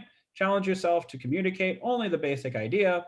Refer to the preceding pages as needed. Okay, so everybody, I want everybody to chime in. What are some factors that drive price? Economic obsolescence. Yeah, absolutely. That is a textbook response. But physical deterioration. Yeah. So, for example, factors that drive price: condition, location, absolutely. Functional obsolescence, economic obsolescence. So, functional wear and tear. Wear and tear, absolutely. All good. Supply and demand. Supply and demand. Absolutely, 100%. What sell? Sorry? Amenities? Amenities. Absolutely, Shannon, that's absolutely correct. Now, what are some things that sell? Good condition, new. Good condition, price. Location. What else? Location. Location, views sometimes. Very good. Okay, what are the things that sellers can and can't control? Economic obsolescence. Sure. So some of the things that, for example, a seller cannot control. What are some things that a seller cannot control? Location. Location. You can't control that. Market conditions. Market conditions. We cannot control that. What are some things that we can control? Price and property condition. That's it. That's all we can control. Price and condition. That's it. Can't do anything else. Price and condition. You can say, oh, I can market it better. Yeah, fine. But if it's overpriced, it's overpriced. When we go on Amazon and we see something that's priced super, super high, what does it say right when you're about to buy it? We found this in 6 other locations for this much less. What do? You go to the other one, you buy it for cheaper. Who wouldn't? So absolutely, if there are cheaper things on the market or better priced homes on the market, those are the ones that are going to get sold. Unless you are literally the only house that's on the market, which has happened this year, you're living a pipe dream. Okay, the window of opportunity. What's the window of opportunity in this market? First 3 weeks. First 3 weeks, 100%. Awesome. Pricing is about market movement. Yeah. How long does it take things to get sold? I suppose. don't chase the market. What are some things that we'd want to point out on not chasing the market? We want to make sure we're priced a little bit, if it's a declining market, if it's declining, we want to make sure we're priced a little bit below. If it's a rising market and a bona fide rising market, we have a little bit of leeway. You know, we want to be, you know, within 5% of the asking price, ideally 5% below. You could possibly get a little bit above, but again, you run into the issue of chasing the market then. You're actually chasing the future of the market and it's going to have to catch up to you. It's still not a good strategy, mainly because it's going to stay on the market for a little bit longer. Whereas if it was priced correctly from the get-go, you might happen to get that number regardless, just because of a bidding war. So we want to keep those things in mind. All right. Very cool, y'all. We're zooming through this. We only got 17 more pages and I'm probably going to skip a few. All righty. The CMA, comparative market analysis. This is the most important thing. CMA is a process by which the property to be listed is evaluated against other comparable properties to determine a recommended list price. Use the CMA to present information to help sellers understand and accept the right price for their home. The CMA process includes the following. Search the MLS for properties that correspond to the subject property. So basically, you're going to look for properties that are of like kind. You're not going to do an apple versus an orange. You're not going to do an orange versus a banana. You want oranges, or apples and apples. So you want to make sure we are looking for like kind property. What does that mean? Homes that were built, you know, plus or minus within, you know, 5 or 10 years of each other. Homes that are plus or minus 10 to 15% of the square footage of the property, plus or minus 10 to 15% of the lot size of the property. You want to, if you can, you want to find homes that are literally 3-bed, 2-bath. All of them should be 3-bed, 2-bath. Sometimes you run into a situation where you can't find the exact comparable property. So you might want to go one down and one up. So a 2-bed, let's say it's a 2-bath, you might go 1-bath, 4-bath, or 3-bath, excuse me, something like that. And try to find as many properties within that location as possible. In this market, it can be hard. I'm not going to bullshit you. Okay. Select a small number of recently sold properties and properties pending sale that you believe represent the closest comparison to the seller's property. The number of comparables available will be impacted by the market conditions. Like I just said, in this market can be a little bit hard. We have pretty good sales data, but there's not a lot of inventory. So decide on a price to recommend to your sellers that take this into account. The comparables, your seller's motivation and goals. Review the data in a simple, readable format with your seller to show why you've chosen the price you are recommending and how their property compares. So when you are deciding on the price to recommend to your seller, would you make a CMA where it just has the price written right on a piece of paper that says between this and between that? Depends. What is your seller's motivation and goals? Are they high in the sky or are they realistic? When you had that pre-listing conversation before you go to meet with your seller, what are some of the questions that we asked? One of the questions was, how much would you like to sell your home for? This is before we walk into the meeting for the listing presentation. So you should already have an idea of what their goal is. So if it's really high, you might want to take that, you know, recommended price out of your CMA and have that as a conversation that you review the comps with so you can get them to come to an agreement somewhere in the middle. Make sense? Now, if they are realistic, then you might want to include the suggested list price inside your CMA. It all depends on what feel is. So there's a little bit of art that is, when negotiating there, in my opinion, it is an art form. So you should be able to read the person a little bit. That's where personal touch and feel is going to kind of come into play. Okay, pricing recommendations. If I could have Alex Benson read pricing recommendations. Actually, I had you read something before. Let me get, who wants to raise their hand and do it? I'll go, Jared. Attaboy, Josh. All right. Present your price recommendation by showing the sellers the following pages from your listing presentation that illustrate your conclusion. 1. List of recent listings and sales most comparable to their own property. Listings sold, pending, and active from their immediate neighborhood, covering a recent time period, usually the last 30 days. 2. Property details for each of your selections, detail sheets for the comparable properties. 3. Conclusion. A summary page that pulls your conclusions together, supporting your price recommendation. For the seller, your price recommendation should feel like a conclusion you have reached together after looking at the comparable home data. Tip number 1, when sellers want to go above your recommended price, be sure they know that any offer they accept must meet the test of the buyer's professional appraisal. A price that won't appraise will require additional money from the buyer. Tip number 2, price per square foot can be a valuable tool, but only when comparables are very close together in terms of features, age, condition, and location. Properties in a newer subdivision would be a good example. Yeah. So tip number 1, when sellers want to go above your recommended price, be sure they know that any offer they accept must meet and test the test of the buyer's appraisal. A price that won't appraise will require additional money from the buyer. How common, even if it was priced correctly, how common is that in this market?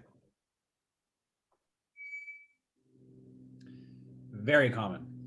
Even if it's priced correctly, we are getting offers well outside of the range of what would be appraised value. And they're fully aware of that. And they write in their offer, not contingent upon appraisal, no appraisal contingency. So that happens even if it is priced well. But I would use this as an example to your sellers when you're getting a listing appointment. But just keep that in mind that it's not too out of the realm. But if we're in a declining market, we definitely want to make sure they're use this as a tool to get them down. Okay, so over the next couple pages, we are going to go. This is going to be the oh, never mind. Anyway, this is just like a guide to selling your home, a recommended price for your home. And this just says average sales price per square foot, recommended list price, recommended sales price, etc. Depending on your seller, excuse me, you may want to include this and you may not. Sometimes by including this, it's like handing over your business card. If they like what they see, they'll give you a call. If they don't like what they see, they're just throwing it in the trash. So keep that in mind. Sometimes we need to sit in front of them and review this in person rather than just giving them the information right away. Make sense? Good. Okay, your turn, CMA. We're gonna want to oopsies, what just happened there? It's gonna be a little bit hard to do this in groups because we are on a Zoom call right now. Okay, so pretty much that is the end of our class. Now, anybody who needs to go, feel free to go. If you want to see me go over a CMA that I just prepared recently, feel free to stay on and I'll go over that. But if you need to go, don't worry, I will not be offended. But if you'd like to see how I would do a comparative market analysis, feel free to stay on. This will be a good time for somebody to grab a drink of water if you want. And then I'm going to just go do that myself real quick. And whoever's still on, we'll go over and do a CMA. And if everybody's off, then no worries. Have a great rest of your day. So I'll be back in like literally 30 seconds. If you need to go, thank you so much. If you want to stay on for a second.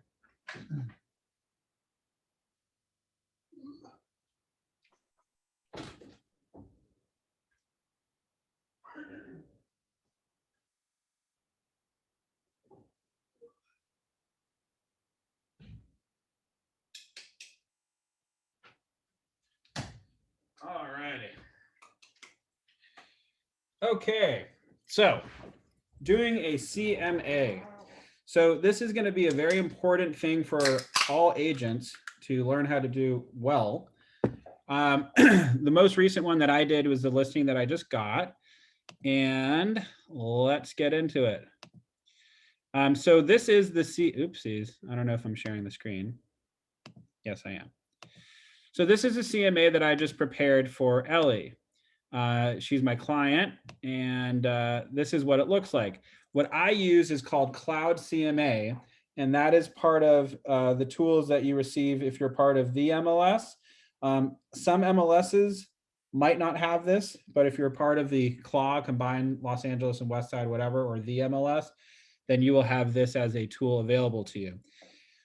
I believe that it is available to most agents and others MLSs as well. But here it is. So comparative market analysis prepared for 1322 Brea Ridge Drive, Beverly Hills for Ellie Shapiro. It shows an aerial overview of the house. Has my picture and my name, where I work. It says, Dear Ellie, I appreciate the opportunity to share my business plan with you in order, blah, blah, blah, blah, blah, blah, blah. This is something that I wrote up a while ago, whatever. And I also think that it just gives you a write-up as well.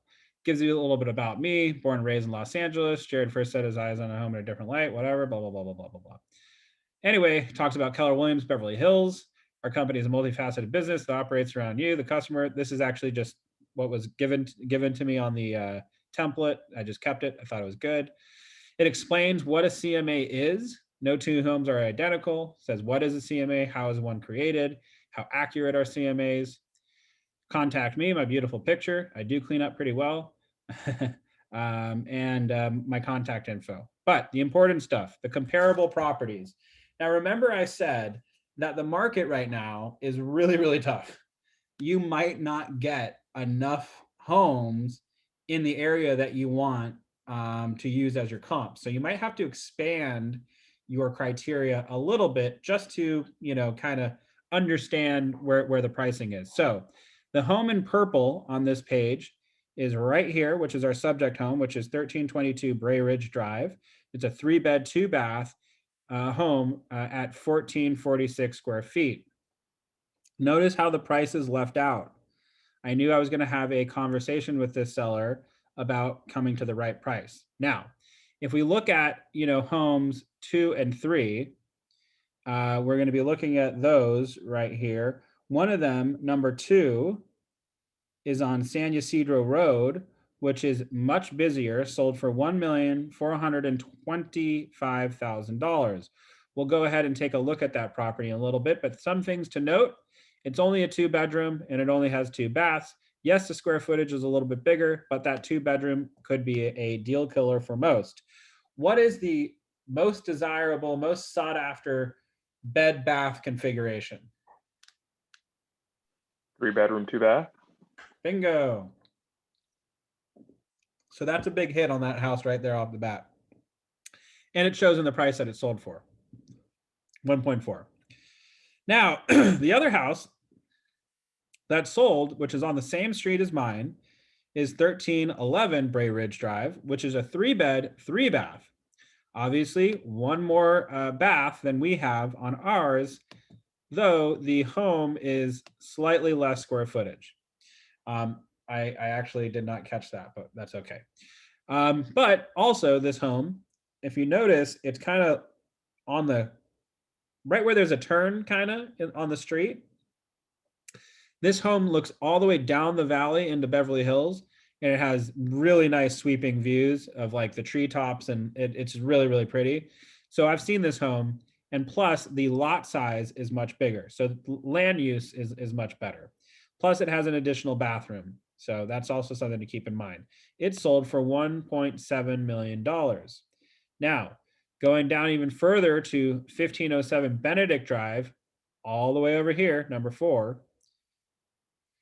That street is a little bit outside the area that I want it to be, admittedly, but it's close enough. Benedict Drive is obviously a very busy street, so that's something to keep into consideration. The square footage is a little bit higher than ours. The bed and bath count is a little bit higher, and it sold for 1.7. Now, it's on a very busy street. What would that be? Functional obsolescence. It could raise the price, it could lower the price. It really depends. So that's something to keep into consideration. The condition of this house was a little bit better. Okay, the 1524 Benedict Canyon, which is number 5, a little bit higher up on the street. Again, the 2-bed, 2-bath situation is going on here, and it's lower square footage, and it sold for a much lower price at 1.421, which is kind of similar to San Ysidro Road. So those are clearly, you know, in the realm of reality. Okay. So all those are fine and dandy, but what do the houses look like in comparison? Also, some of the sold stats, we could look at the sold date. When did they sell? This was in October of 2020. This was October of 2020. This Bray Ridge literally just sold on 420 for 1.7. So that's great for us. That's amazing for us. And now the other one on San Ysidro, which was pretty close, sold in August of, yeah, that's August, I think, of 2020. That one obviously sold for a very low square footage price. So we can identify, though, that the square footage for our property is likely going to be in the thousands of square footage. Our property has a very, very cute interior. I love it. In fact, I should show you what it looks like. Where is this? Just so we can all look at what we're talking about.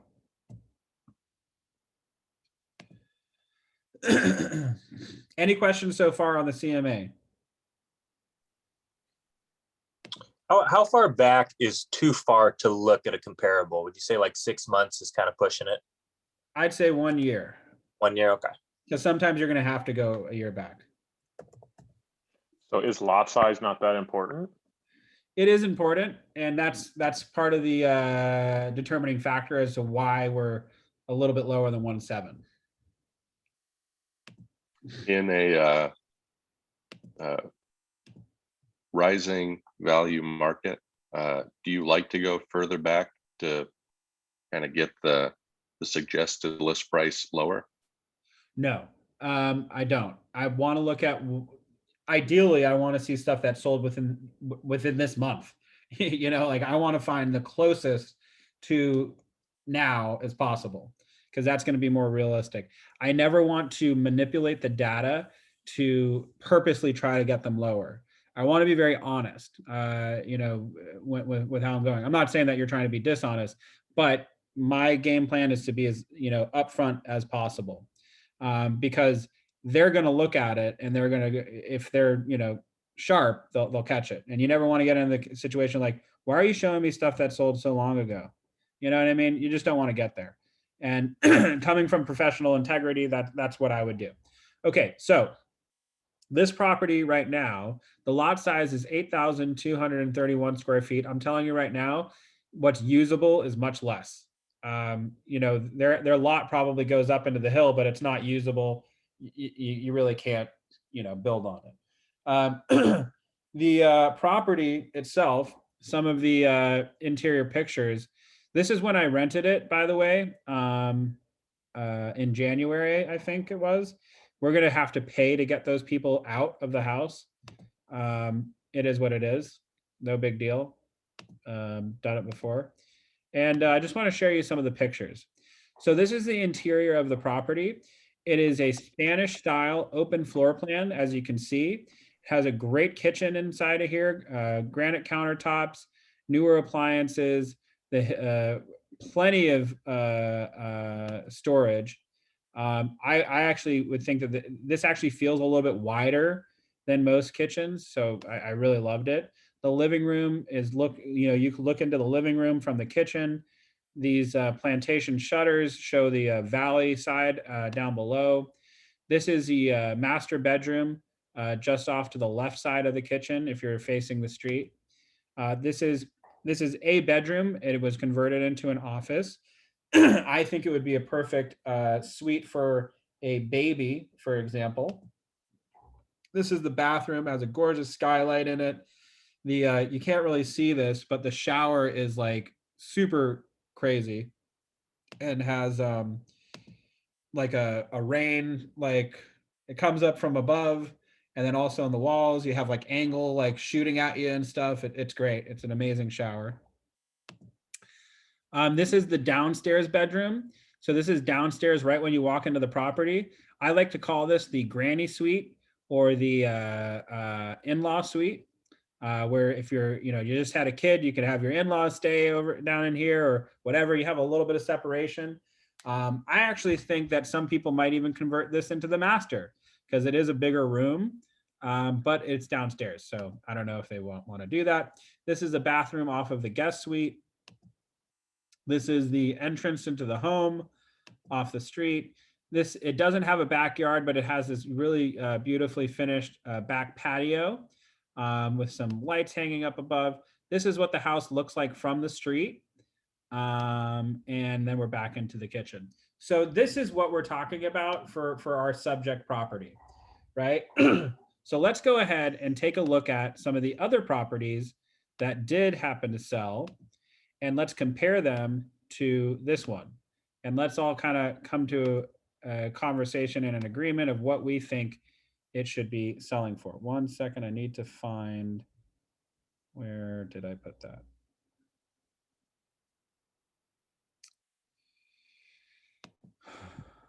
Interesting. Okay, there we go. Okay, so wait, that's not what I wanted. Sorry, I'm not hitting the right one. There we go. Okay, so this is San Ysidro. This is the road right before Bray Ridge.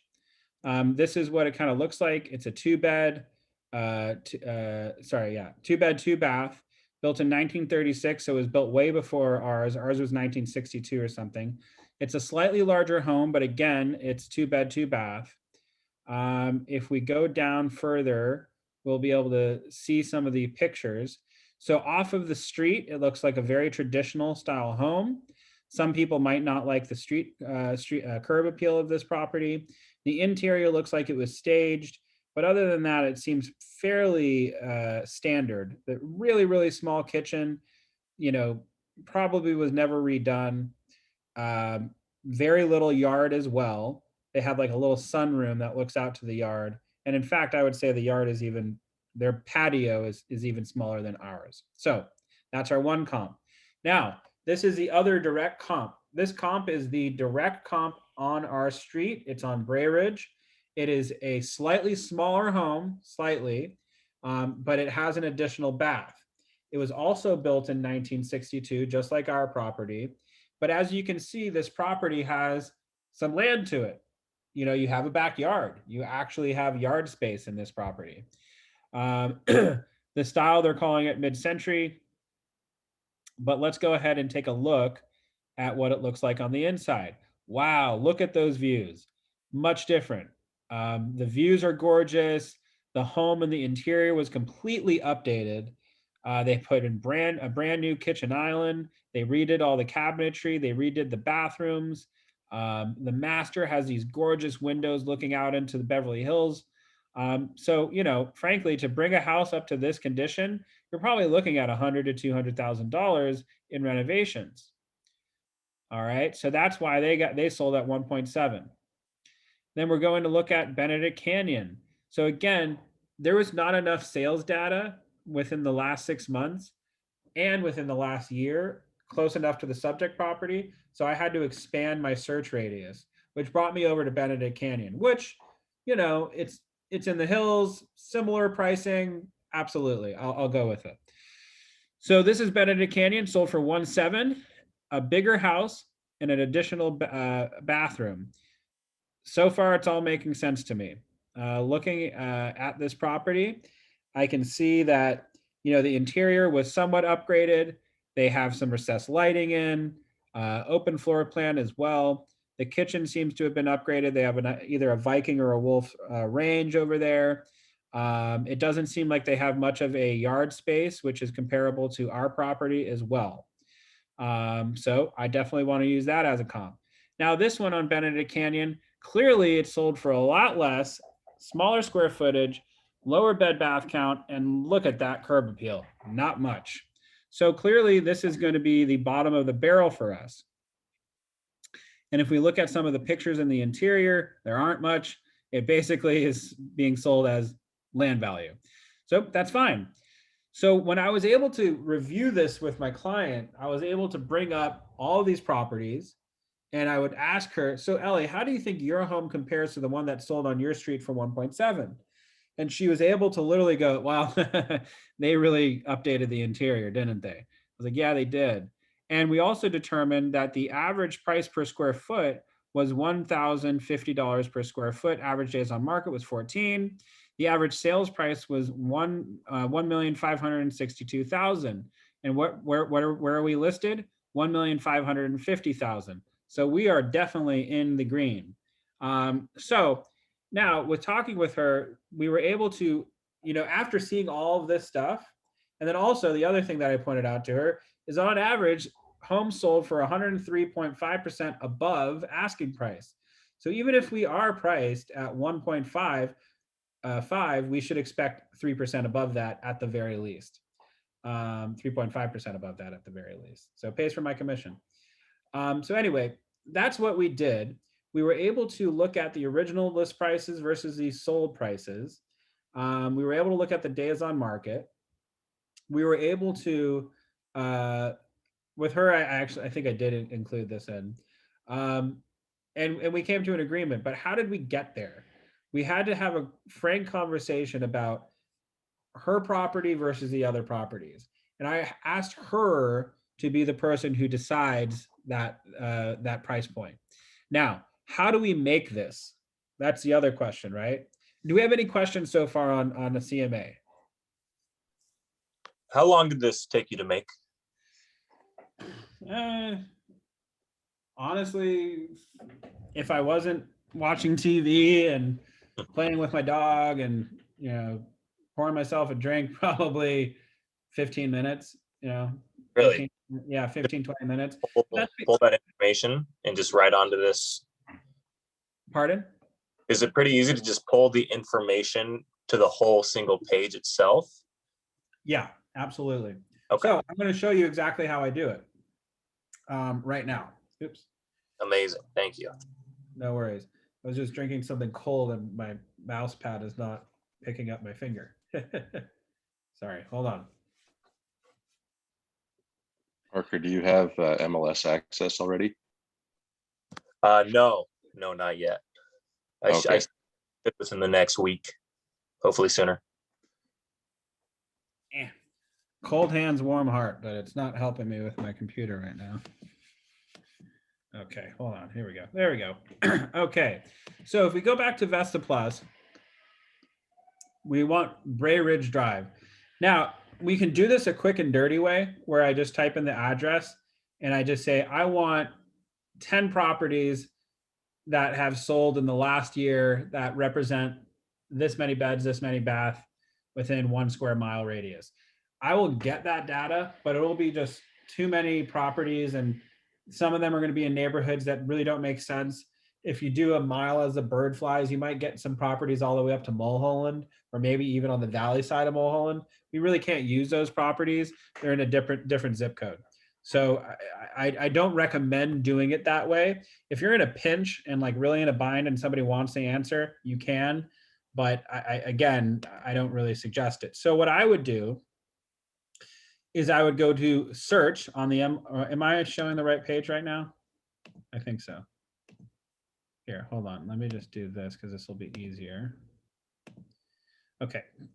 So what I would do is I would go onto the MLS like I am right now. We know that the property is 1322 Bray Ridge.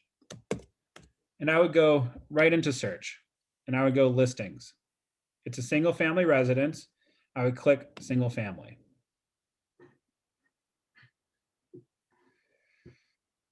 While it loads. Now I know the general area of where this property is located. So I'm just going to zoom in on the map and kind of find the street and do it that way. So it's kind of close to Truesdale Estates. It's a little bit east of Benedict Canyon.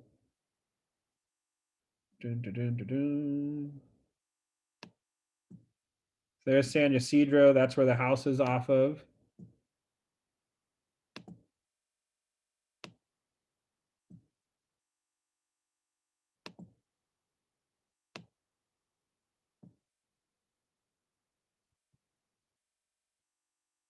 Get a little bit closer.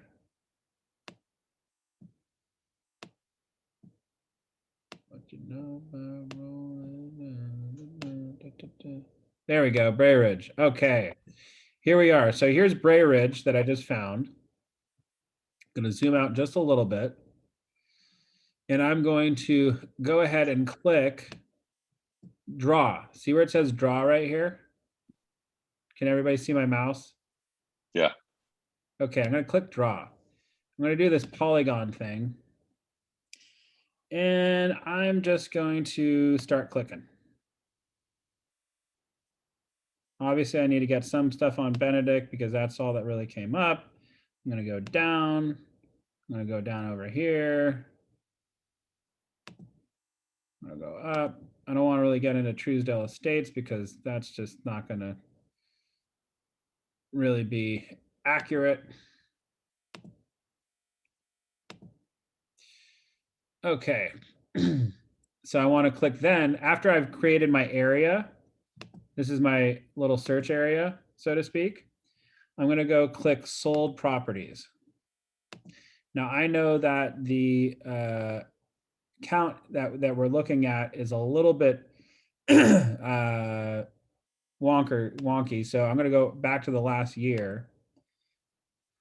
And then see a lot of properties now pop up, right? But we want to make sure that we are within the realm of what we're talking about. So I'm going to go down over here to bed and bath count. I'm going to go low 2, high 3. And then beds, I'm going to go low, baths, excuse me. I'm going to go low 2, high 3. I want to get as close as possible. Great. So we have some properties that pop up. And I think that these are going to be pretty close to what I found before. So now if I want to look at these properties now, I'm going to go ahead and click view listings.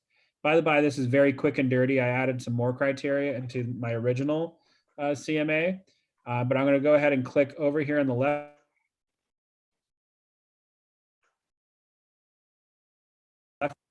All right. So now I have the properties that I want to look at. So this one is 1932 square feet. That is definitely not going to be within our house.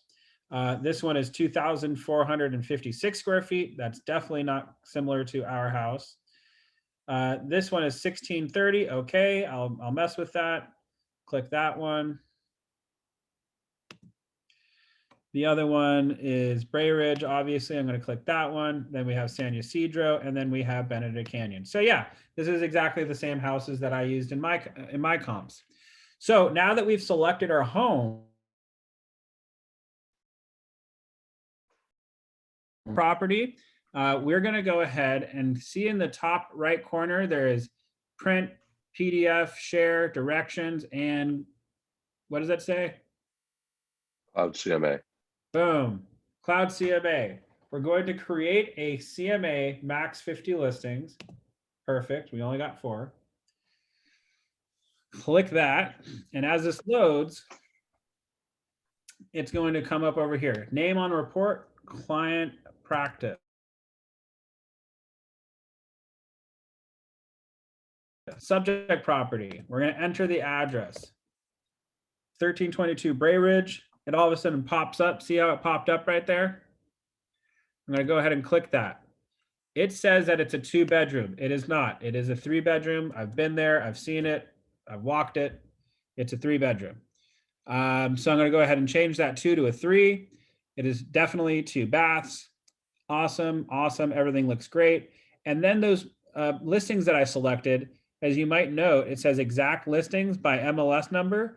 These are the MLS numbers of all the listings that we selected. Make sense? Hello? Yes. Perfect sense. Awesome, thank you. Okay, I'm gonna then, after I've inputted my property, I made sure that our bed bath count is correct. I made sure that the listings that I selected are being included. I'm gonna go up and I'm gonna click fetch listings.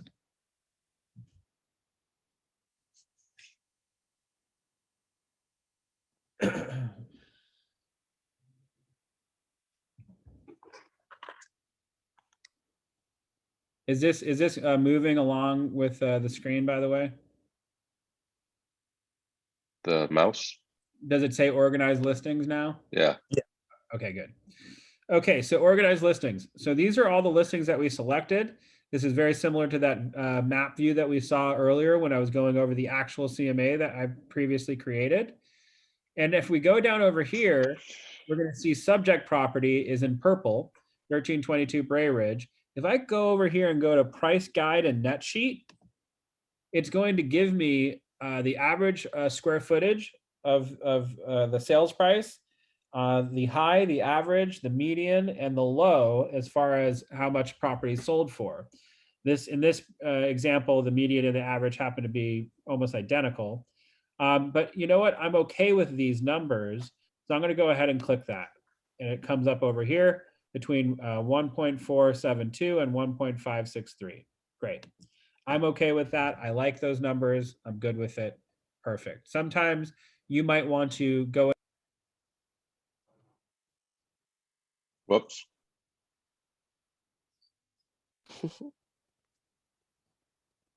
Is he gone? Yeah. Oh, I guess Gabby's the new host, so she'll be teaching class. Yeah, I'm the teacher now.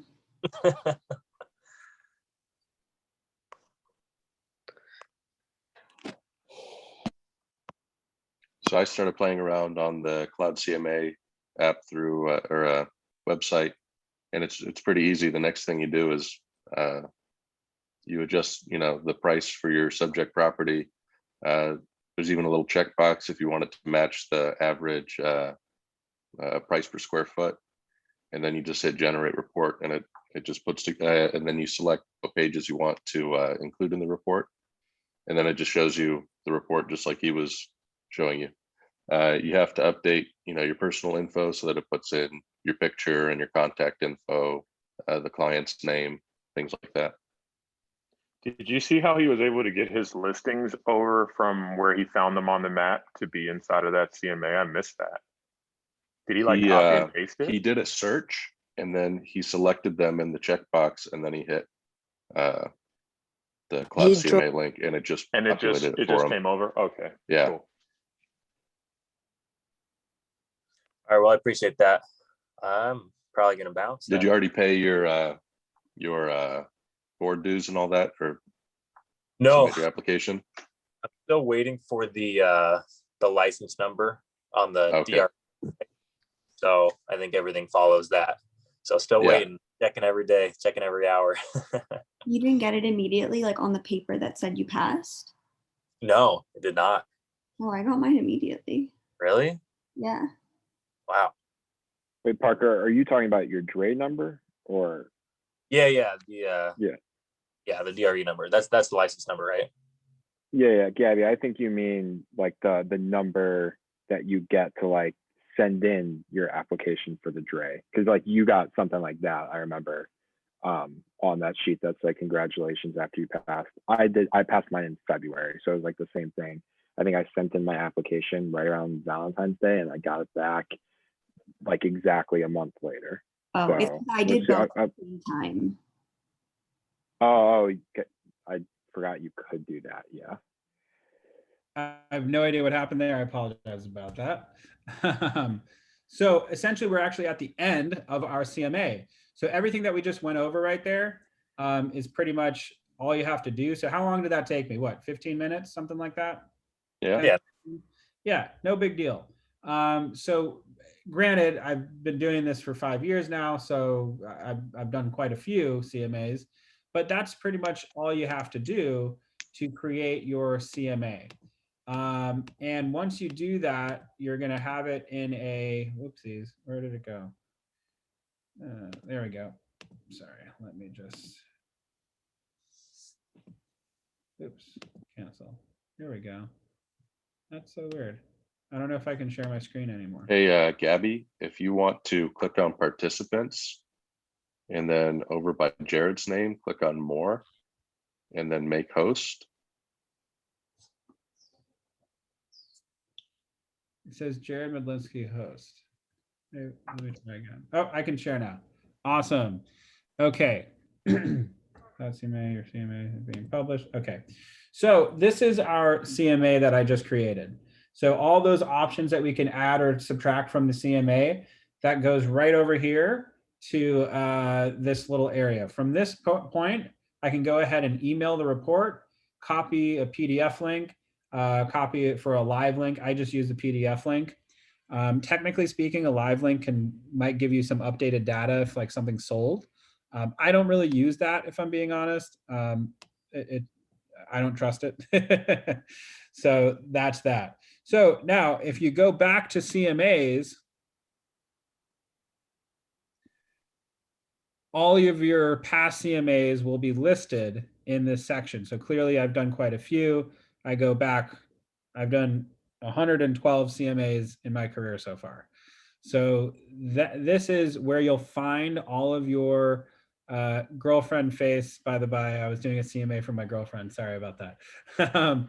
But anyway, so this is where you'll be able to find all of your CMAs, and it's very neat, organized. You can save it all and go back to it whenever you need it. If you wanted to view the PDF, you just click it and it'll pop up. And this is the CMA that we just created, comparative market analysis practice, and it's right here. And you're able to send that off to as many people as you want, need, etc. So any questions in regards to the making of the CMA process? Also, your mentor, when you're making your first CMA for a client, should help you. If they're not familiar with Cloud CMA and you want to do it the way that I did it, feel free to reach out to me. I'm happy to help you with that.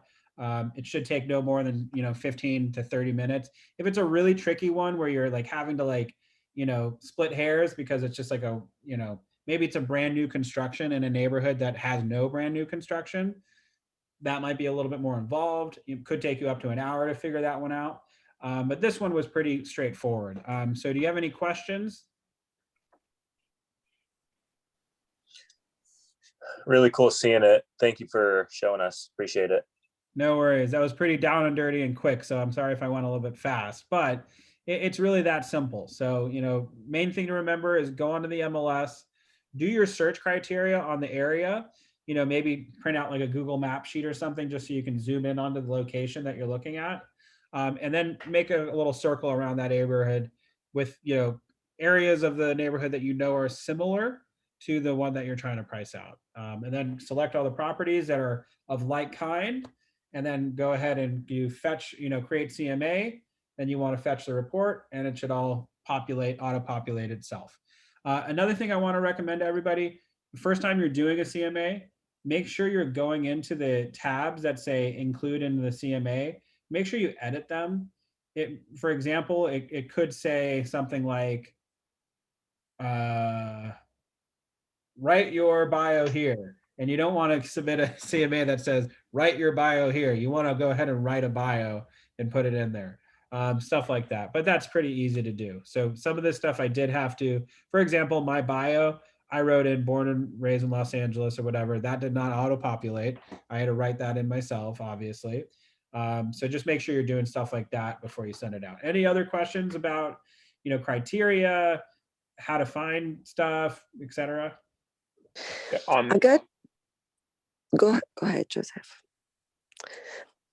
My question might be very stupid, but I just want to be reassured.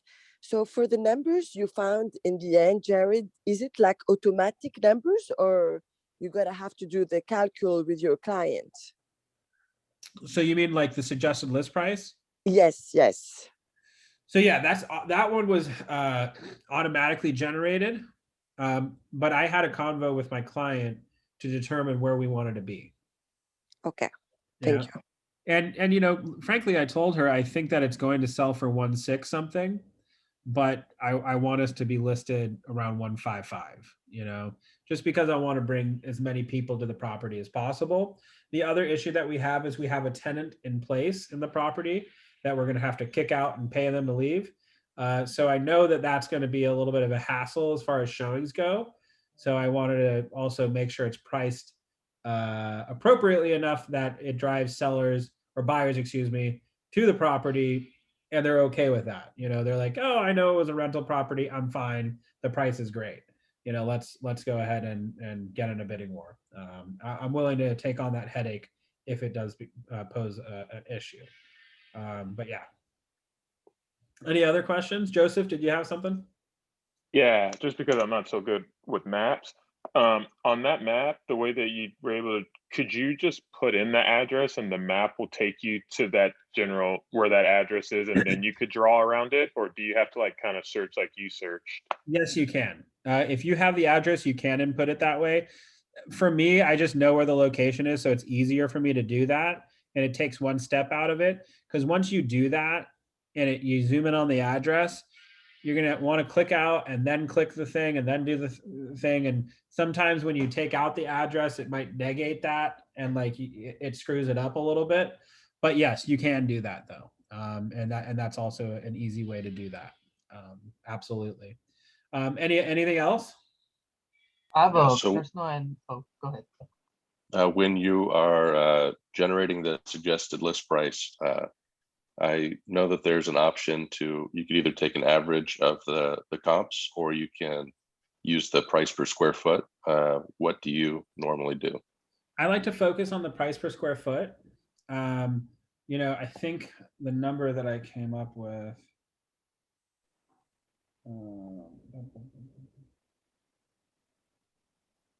Hold on.